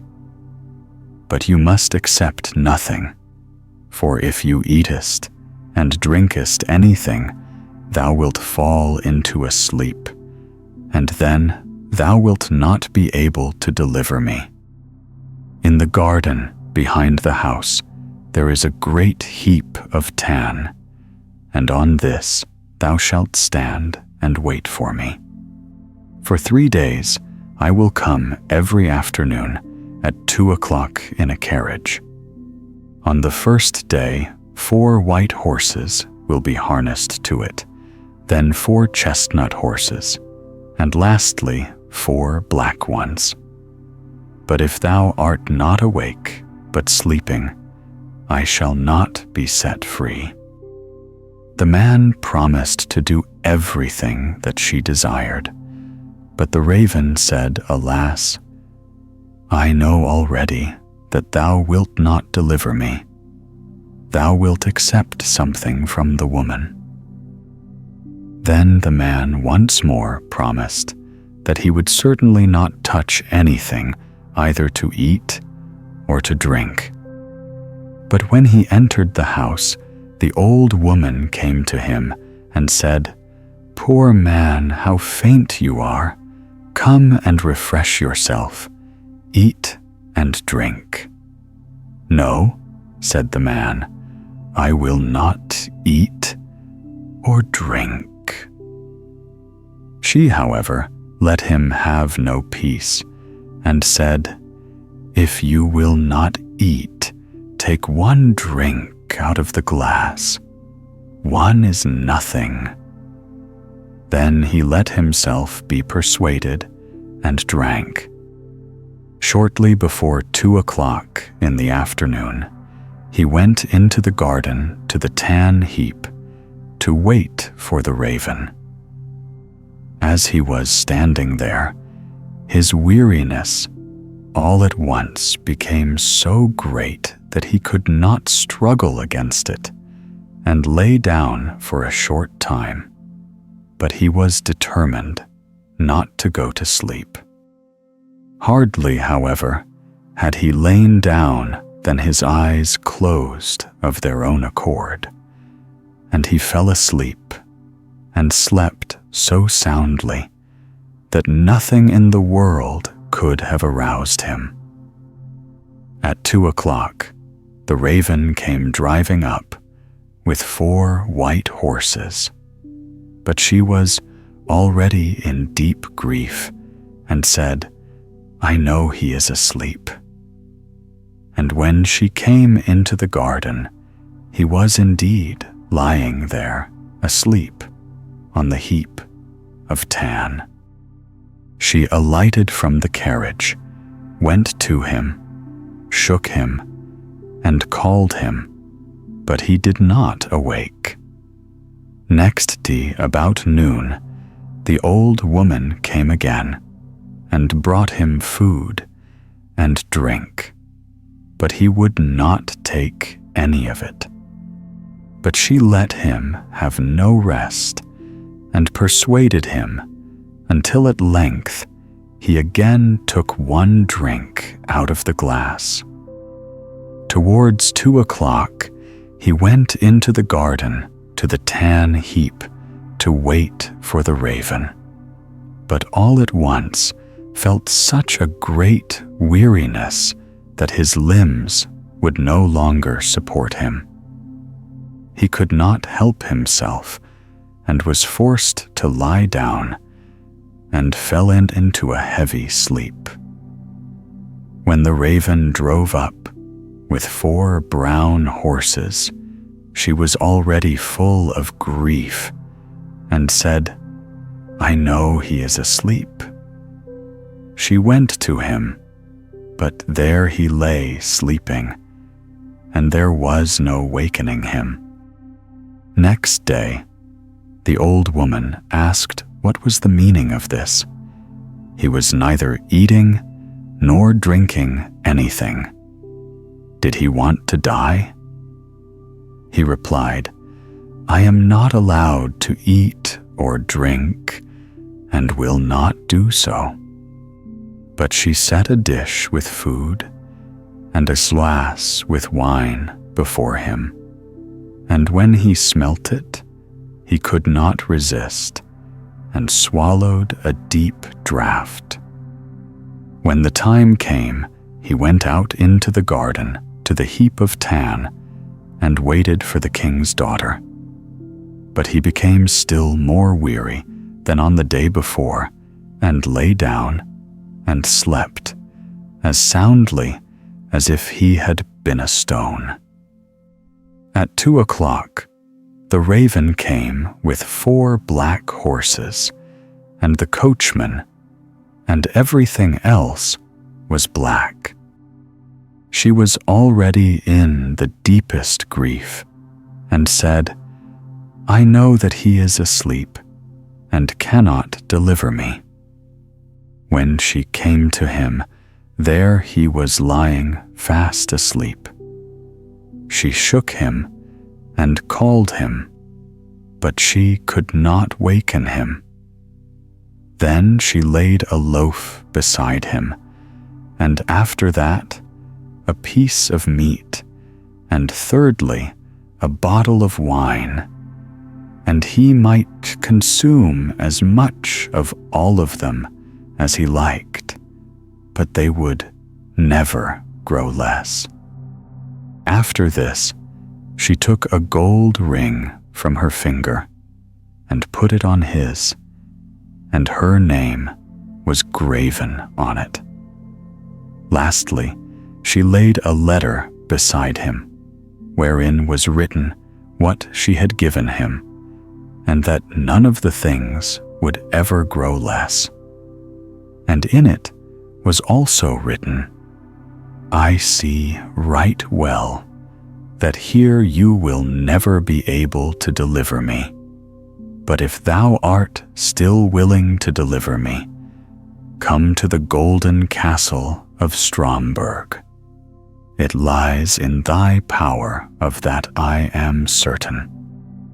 And when she had given him all these things, she seated herself in her carriage and drove to the golden castle of Stromberg. When the man awoke and saw that he had slept, he was sad at heart, and said, "She has certainly driven by, and I have not set her free." Then he perceived the things which were lying beside him, and read the letter wherein was written how everything had happened. So he arose and went away, intending to go to the golden castle of Stromberg, but he did not know where it was. After he had walked about the world for a long time, he entered into a dark forest and walked for 14 days, and still could not find his way out. Then it was once more evening, and he was so tired that he lay down in a thicket and fell asleep. Next day, he went onwards, and in the evening, as he was again about to lie down beneath some bushes, he heard such a howling and crying that he could not go to sleep. And at the time when people light the candles, he saw one glimmering and arose and went towards it. Then he came to a house which seemed very small, for in front of it a great giant was standing. He thought to himself, "If I go in and the giant sees me, it will very likely cost me my life." At length he ventured it and went in. When the giant saw him, he said, "It is well that thou comest, for it is long since I have eaten. I will at once eat thee for my supper." "I'd rather you would leave that alone," said the man. "I do not like to be eaten. But if thou hast any desire to eat, I have quite enough here to satisfy thee." "If that be true," said the giant, "thou mayest be easy. I was only going to devour thee because I had nothing else."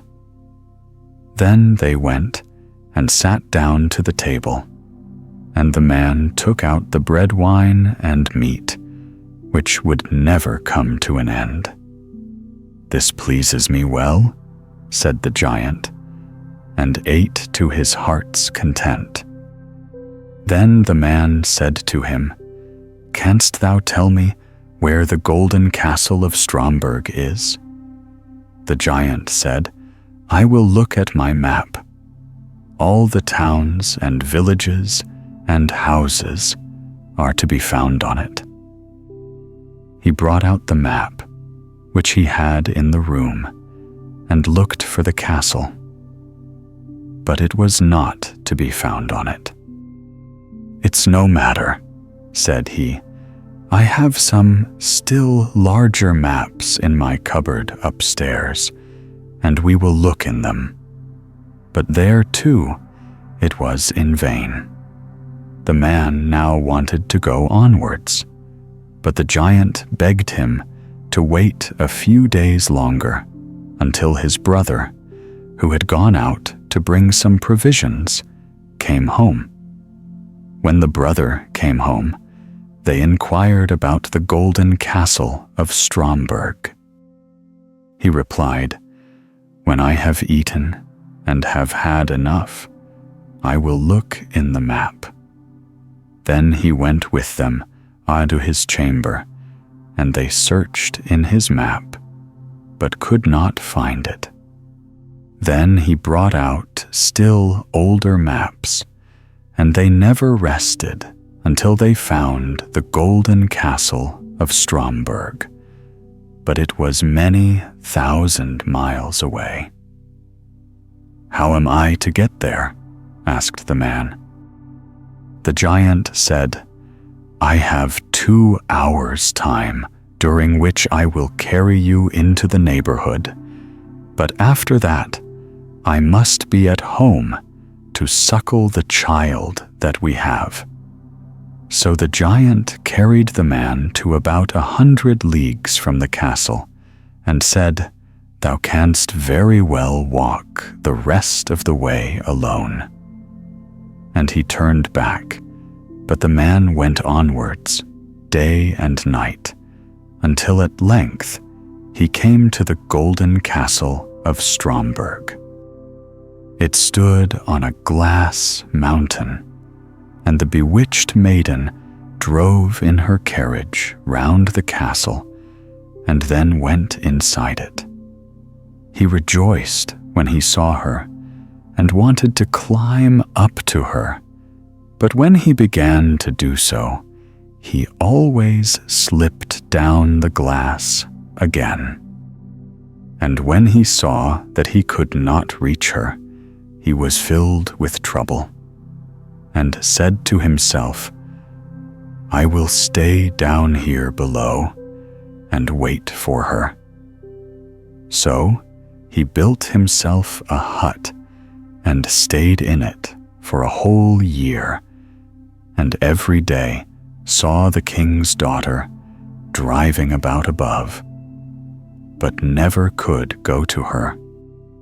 Then one day he saw from his hut 3 robbers who were beating each other, and cried to them, "God be with ye." They stopped when they heard the cry, but as they saw no one, they once more began to beat each other, and that too most dangerously. So he again cried, "God be with ye." Again they stopped, looked round about, but as they saw no one, they went on beating each other. Then he cried for the 3rd time, "God be with ye," and thought, "I must see what these 3 are about," and went thither and asked why they were beating each other so furiously. One of them said that he found a stick, and that when he struck a door with it, that door would spring open. The next said that he had found a mantle, and that whenever he put it on, he was invisible. But the 3rd said he had found a horse on which a man could ride everywhere, even up the glass mountain. And now they did not know whether they ought to have these things in common, or whether they ought to divide them. Then the man said, "I will give you something in exchange for these 3 things. Money indeed have I not, but I have other things of more value. But first I must try yours, to see if you have told the truth." Then they put him on the horse, threw the mantle round him, and gave him the stick in his hand. And when he had all these things, they were no longer able to see him. So he gave them some vigorous blows, and cried, "Now, vagabonds, you have got what you deserve. Are you satisfied?" And he rode up the glass mountain. But when he came in front of the castle at the top, it was shut. Then he struck the door with his stick, and it sprang open immediately. He went in and ascended the stairs until he came to the hall, where the maiden was sitting with a golden cup full of wine before her. She, however, could not see him, because he had the mantle on. And when he came up to her, he drew from his finger the ring which she had given him, and threw it into the cup so that it rang. Then she cried, "That is my ring, so the man who is to set me free must be here." They searched the whole castle and did not find him, but he had gone out and had seated himself on the horse and thrown off the mantle. When they came to the door, they saw him and cried aloud in their delight. Then he alighted and took the king's daughter in his arms, but she kissed him and said, "Now hast thou set me free, and tomorrow we will celebrate our wedding." The boots of buffalo leather. A soldier who is afraid of nothing troubles himself about nothing. One of this kind had received his discharge, and as he had learnt no trade and could earn nothing, he traveled about and begged alms of kind people. He had an old waterproof, on his back, and a pair of riding boots of buffalo leather, which were still left to him. One day he was walking, he knew not where, straight out into the open country, and at length came to a forest.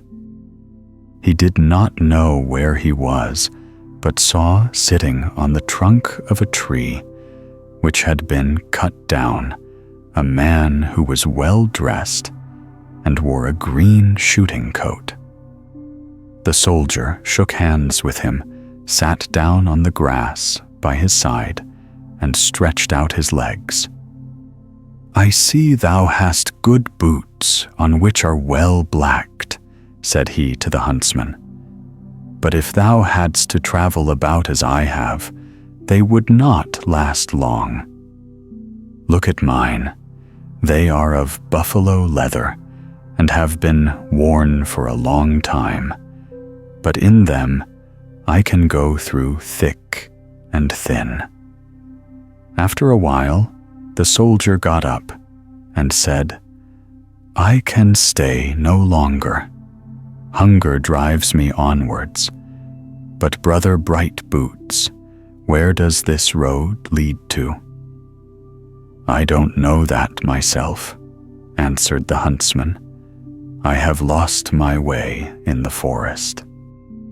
"Then thou art in the same plight as I," said the soldier. "Birds of a feather flock together. Let us remain together and seek our way." The huntsman smiled a little, and they walked on further and further until night fell. "We do not get out of the forest," said the soldier, "but there in the distance I see a light shining, which will help us to something to eat." They found a stone house, knocked at the door, and an old woman opened it. "We are looking for quarters for the night," said the soldier, "and some lining for our stomachs, for mine is as empty as an old knapsack." "You cannot stay here," answered the old woman. "This is a robber's house, and you would do wisely to get away before they come home, or you will be lost."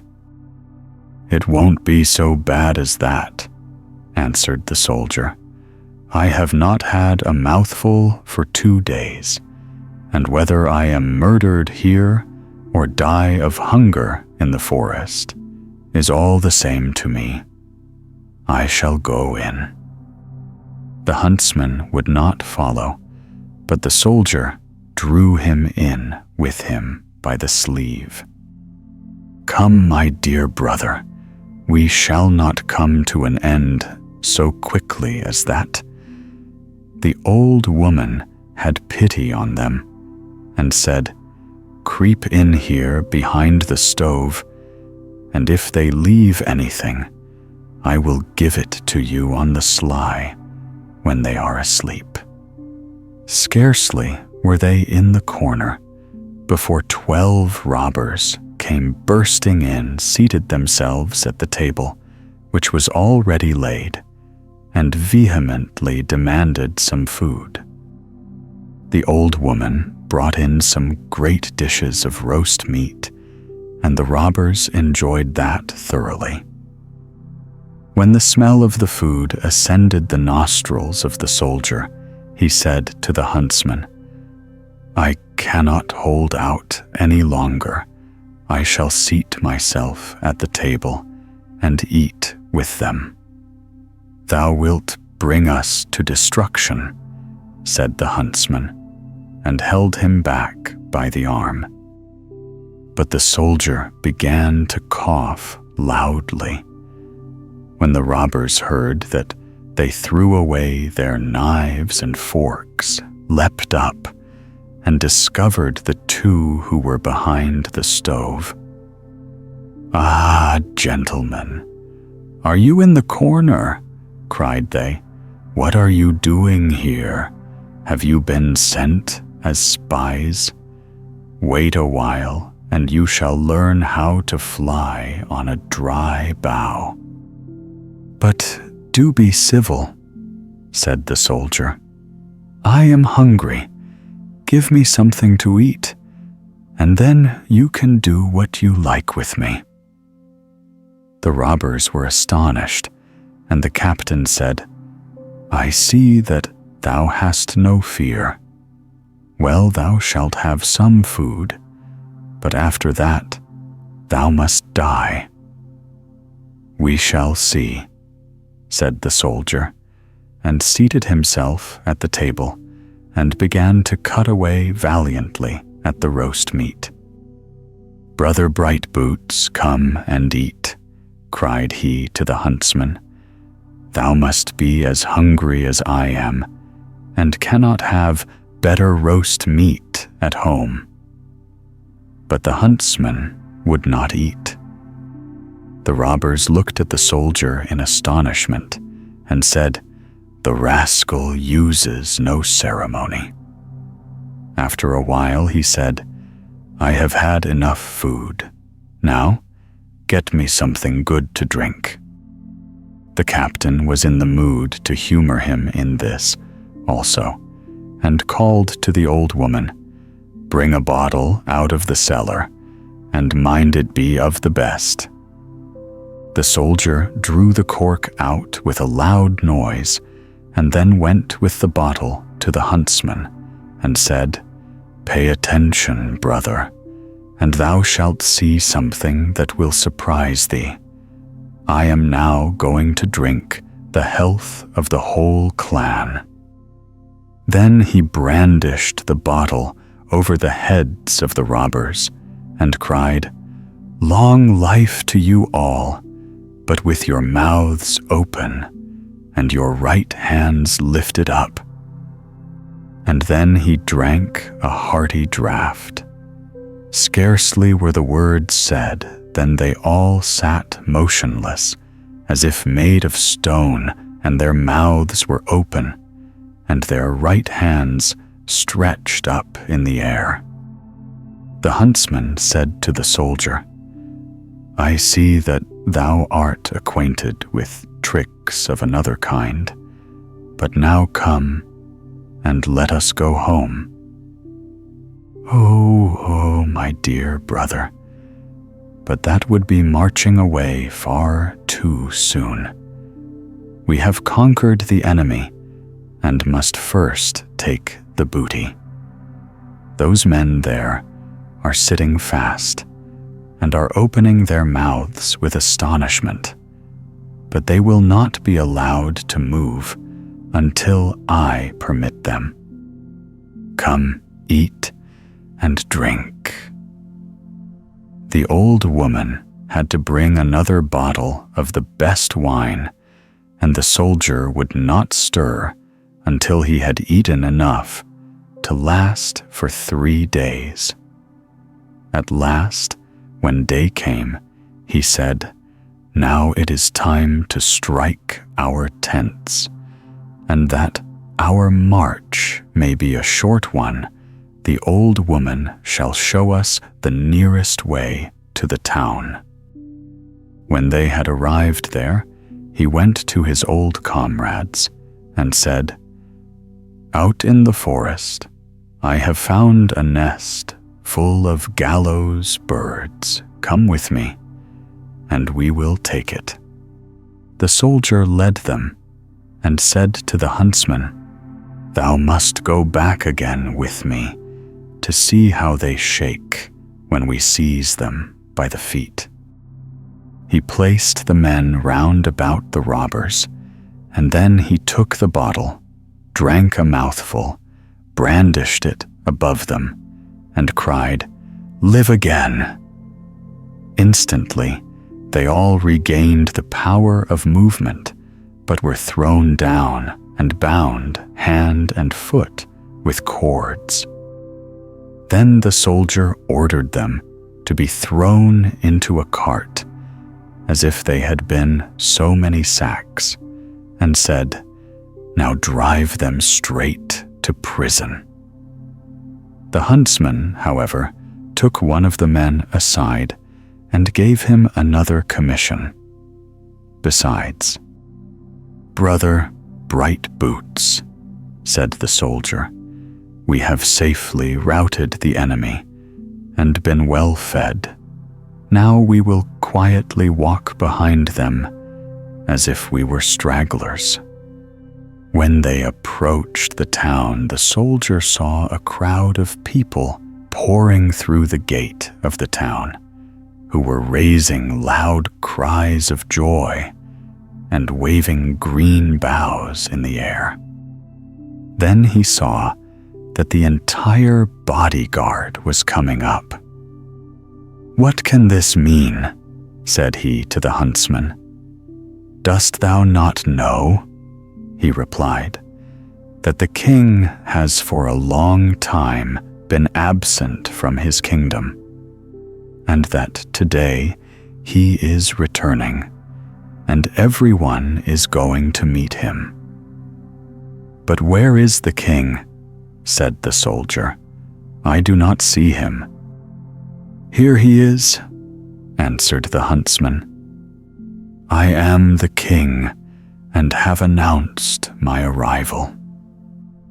Then he opened his hunting coat, and his royal garments were visible. The soldier was alarmed, and fell on his knees, and begged him to forgive him for having in his ignorance treated him as an equal, and spoken to him by such a name. But the king shook hands with him, and said, "Thou art a brave soldier, and hast saved my life. Thou shalt never again be in want. I will take care of thee. And if ever thou wouldst like to eat a piece of roast meat, as good as that, in the robber's house, come to the royal kitchen. But if thou wouldst drink a health, thou must first ask my permission." The Three Little Birds. About 1,000 or more years ago, there were in this country nothing but small kings, and one of them, who lived on the Keuterberg, was very fond of hunting. Once, on a time when he was riding forth from his castle with his huntsmen, 3 girls were watching their cows upon the mountain. And when they saw the king with all his followers, the eldest girl pointed to him and called to the 2 other girls, "If I do not get that one, I will have none." Then the second girl answered from the other side of the hill, and pointed to the one who was on the king's right hand. "Hilloa, hilloa, if I do not get him, I will have no one." These, however, were the 2 ministers. The king heard all this, and when he had come back from the chase, he caused the 3 girls to be brought to him, and asked them what they had said yesterday on the mountain. This they would not tell him. So the king asked the eldest if she really would take him for her husband. Then she said, "Yes." And the 2 ministers married the 2 sisters, for they were all 3 fair and beautiful of face, especially the queen, who had hair like flax. But the 2 sisters had no children. And once, when the king was obliged to go from home, he invited them to come to the queen in order to cheer her, for she was about to bear a child. She had a little boy who brought a bright red star into the world with him. Then the 2 sisters said to each other that they would throw the beautiful boy into the water. When they had thrown him in, I believe it was into the Weser. A little bird flew up into the air, which sang, To thy death art thou sped, until God's word be said. In the white lily bloom, brave boy, is thy tomb. When the two heard that they were frightened to death, and ran away in great haste. When the king came home, they told him that the queen had been delivered of a dog. Then the king said, What God does is well done. But a fisherman who dwelt near the water fished the little boy out again while he was still alive, and as his wife had no children, they reared him. When a year had gone by, the king again went away, and the queen had another little boy, whom the false sisters likewise took and threw into the water. Then up flew a little bird again, and sang, To thy death art thou sped, until God's word be said. In the white lily bloom, brave boy, is thy tomb.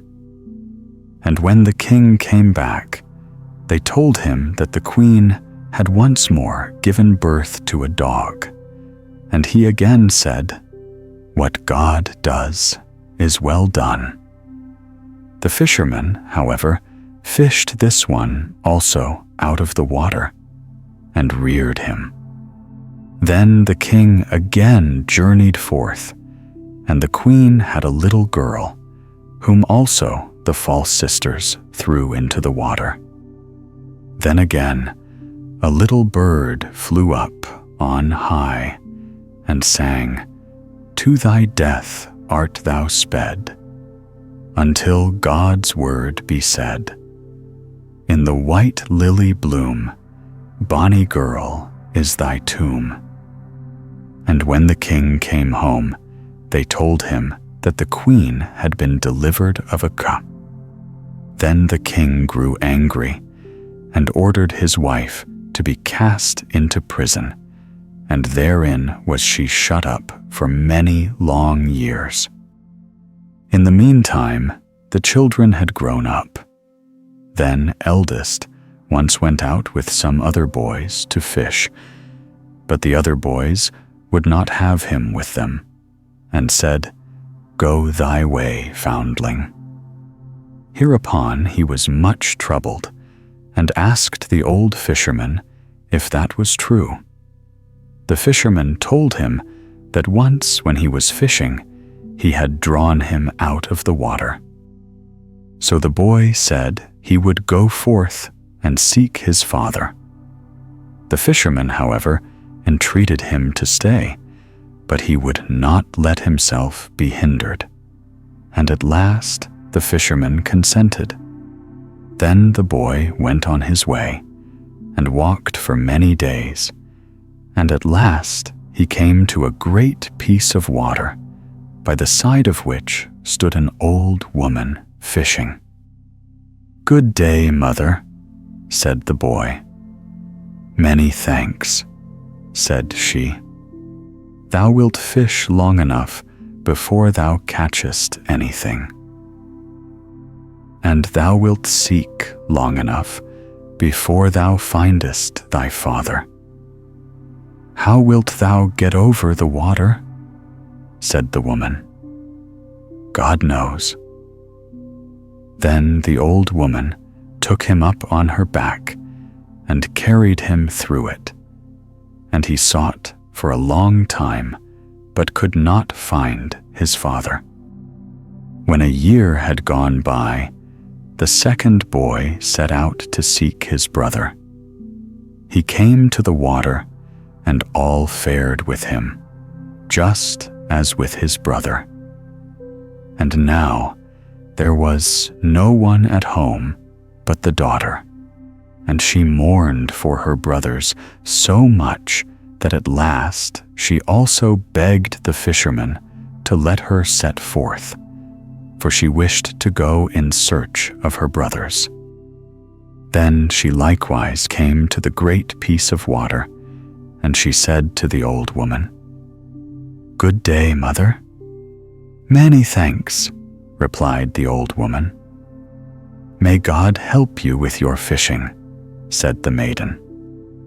When the old woman heard that, she became quite friendly, and carried her over the water, gave her a wand, and said to her, "Go, my daughter, ever onwards by this road, and when you come to a great black dog, you must pass it silently and boldly, without either laughing or looking at it.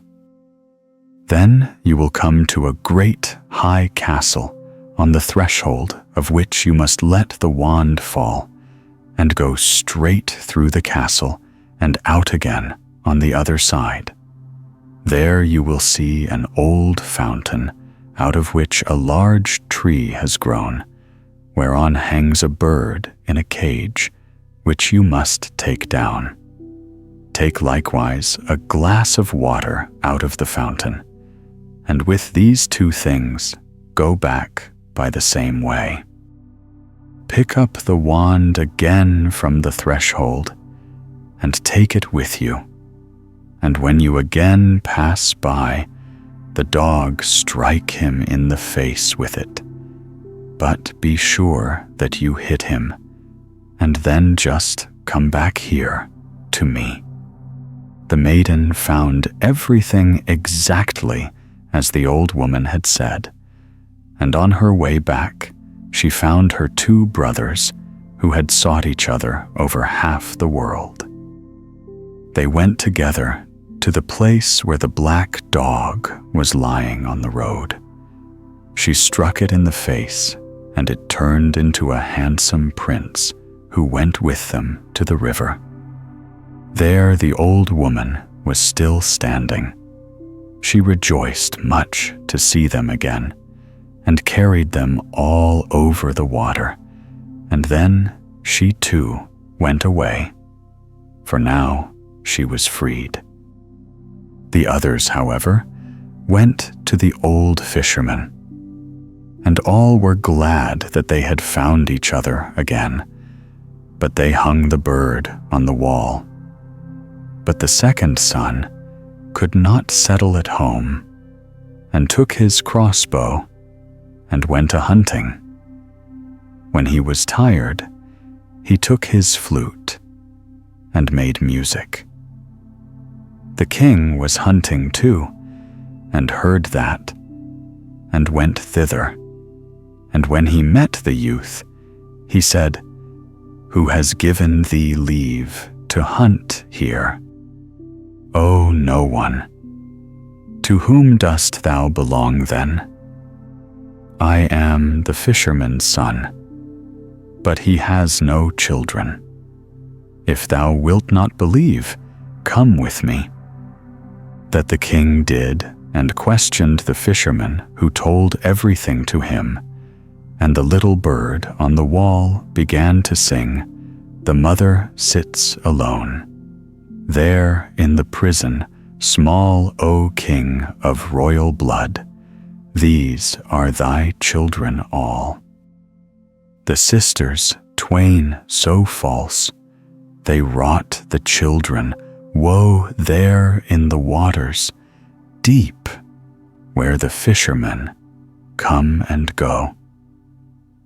Then they were all terrified, and the king took the bird, the fisherman, and the 3 children back with him to the castle, and ordered the prison to be opened, and brought his wife out again. She had, however, grown quite ill and weak. Then the daughter gave her some of the water of the fountain to drink, and she became strong and healthy. But the 2 false sisters were burnt, and the daughter married the prince. The Old Man and His Grandson. There was once a very old man whose eyes had become dim, his ears dull of hearing. His knees trembled, and when he sat at table, he could hardly hold the spoon, and spilt the broth upon the tablecloth, or let it run out of his mouth. His son and his son's wife were disgusted at this, so the old grandfather at last had to sit in the corner behind the stove, and they gave him his food in an earthenware bowl, and not even enough of it. And he used to look towards the table with his eyes full of tears. Once, too, his trembling hands could not hold the bowl, and it fell to the ground and broke. The young wife scolded him, but he said nothing and only sighed. Then they bought him a wooden bowl for a few halfpence, out of which he had to eat. They were once sitting thus when the little grandson of 4 years old began to gather together some bits of wood upon the ground. "What are you doing there?" asked the father. "I am making a little trough," answered the child, "for father and mother to eat out of when I am big." The man and his wife looked at each other for a while, and presently began to cry. Then they took the old grandfather to the table, and henceforth always let him eat with them, and likewise said nothing if he did spill a little of anything. Wise folks. One day, a peasant took his good hazel stick out of the corner and said to his wife, "Trina, I am going across country and shall not return for 3 days. If during that time the cattle dealer should happen to call and want to buy our 3 cows, you may strike a bargain at once, but not unless you can get $200 for them. Nothing less, do you hear? For heaven's sake, just go in peace," answered the woman. "I will manage that." "You indeed," said the man. "You once fell on your head when you were a little child, and that affects you even now. But let me tell you this, if you do anything foolish, I will make your back black and blue, and not with paint, I assure you, but with the stick which I have in my hand, and the coloring shall last a whole year. You may rely on that." And having said that, the man went on his way. Next morning, the cattle dealer came, and the woman had no need to say many words to him. When he had seen the cows and heard the price, he said, "I am quite willing to give that, honestly speaking. They are worth it. I will take the beasts away with me at once." He unfastened their chains and drove them out of the byre. But just as he was going out of the yard door, the woman clutched him by the sleeve and said, "You must give me the $200 now, or I cannot let the cows go." "True," answered the man, "but I have forgotten to buckle on my money belt. Have no fear, however, you shall have security for my paying. I will take 2 cows with me, and leave one, and then you will have a good pledge." The woman saw the force of this and let the man go away with the cows, and thought to herself, "How pleased Hans will be when he finds how cleverly I have managed it." The peasant came home on the third day, as he had said he would, and at once inquired if the cows were sold. "Yes, indeed, dear Hans," answered the woman, "and as you said, for $200. They are scarcely worth so much." But the man took them without making any objection. "Where is the money?" asked the peasant. "Oh, I have not got the money," replied the woman. "He had happened to forget his money belt, but he will soon bring it, and he left good security behind him." "What kind of security?" asked the man. "One of the 3 cows, which he shall not have until he has paid for the other 2. I have managed very cunningly, for I have kept the smallest, which eats the least." The man was enraged, and lifted up his stick, and was just going to give her the beating he had promised her. Suddenly, he let the stick fail, and said, "You are the stupidest goose that ever waddled on God's earth, but I am sorry for you. I will go out into the highways and wait for 3 days to see if I find anyone who is still stupider than you. If I succeed in doing so, you shall go scot-free. But if I do not find him, you shall receive your well-deserved reward, without any discount." He went out into the great highways, sat down on a stone, and waited for what would happen. Then he saw a peasant's wagon coming towards him, and a woman was standing upright in the middle of it, instead of sitting on the bundle of straw which was lying beside her, or walking near the oxen and leading them. The man thought to himself, "That is certainly one of the kind I am in search of," and jumped up and ran backwards and forwards in front of the wagon, like one who is not very wise. "What do you want, my friend?" said the woman to him. "I don't know you. Where do you come from?" "I have fallen down from heaven," replied the man, "and don't know how to get back again. Couldn't you drive me up?" "No," said the woman. "I don't know the way, but if you come from heaven, you can surely tell me how my husband, who has been there these 3 years, is. You must have seen him."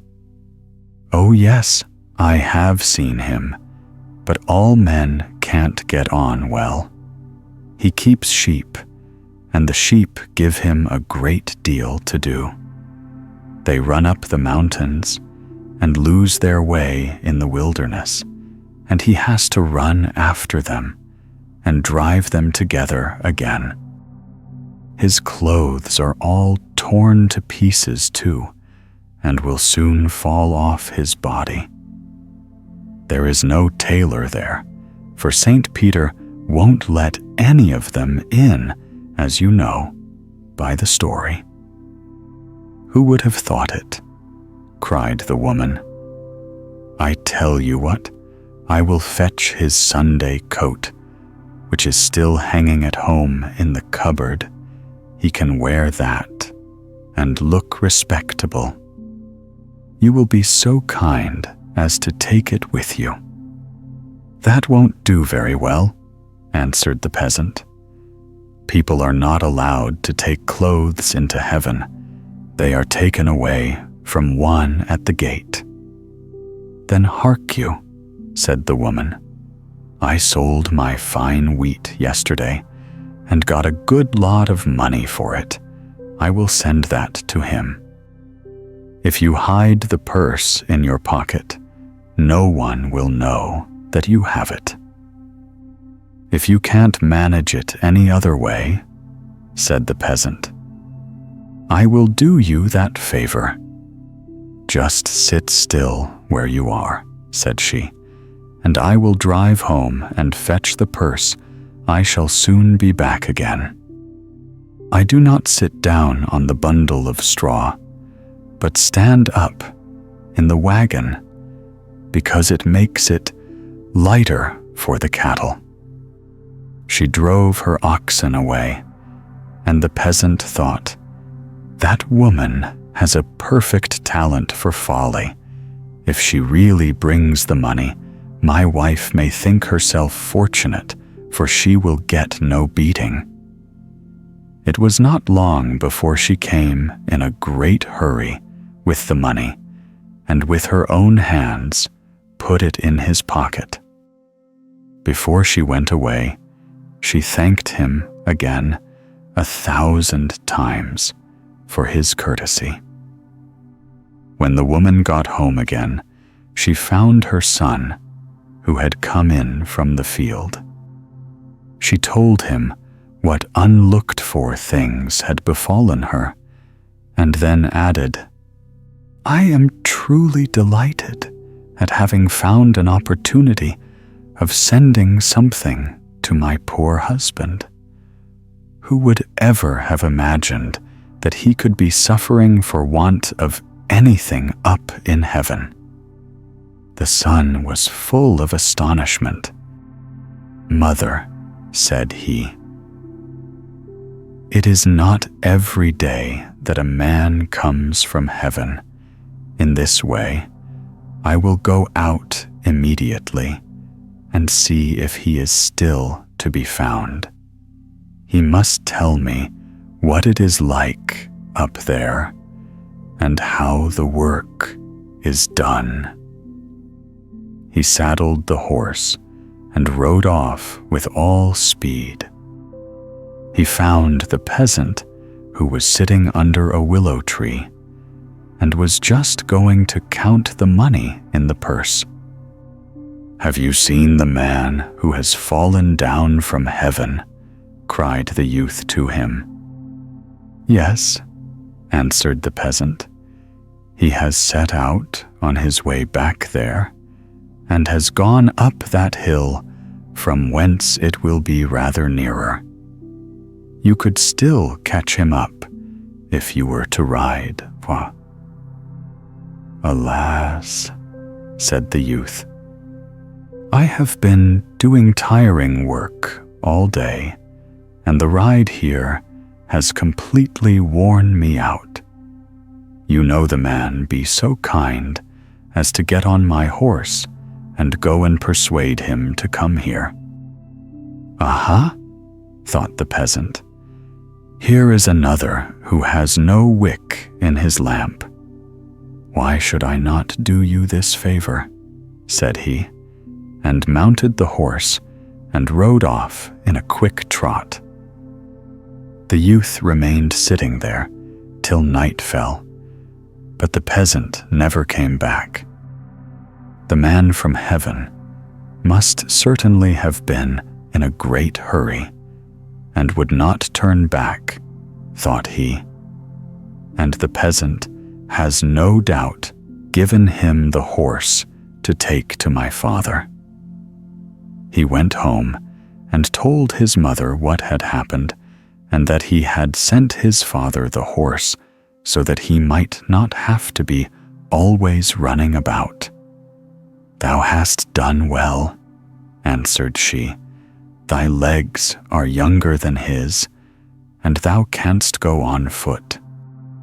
When the peasant got home, he put the horse in the stable beside the cow which he had as a pledge, and then went to his wife and said, "Trina, as your luck would have it, I have found two who are still sillier fools than you. This time you escape without a beating. I will store it up for another occasion." Then he lighted his pipe, sat down in his grandfather's chair, and said, "It was a good stroke of business to get a sleek horse and a great purse full of money into the bargain for 2 lean cows. If stupidity always brought in as much as that, I would be quite willing to hold it in honor." So thought the peasant, but you no doubt prefer the simple folks.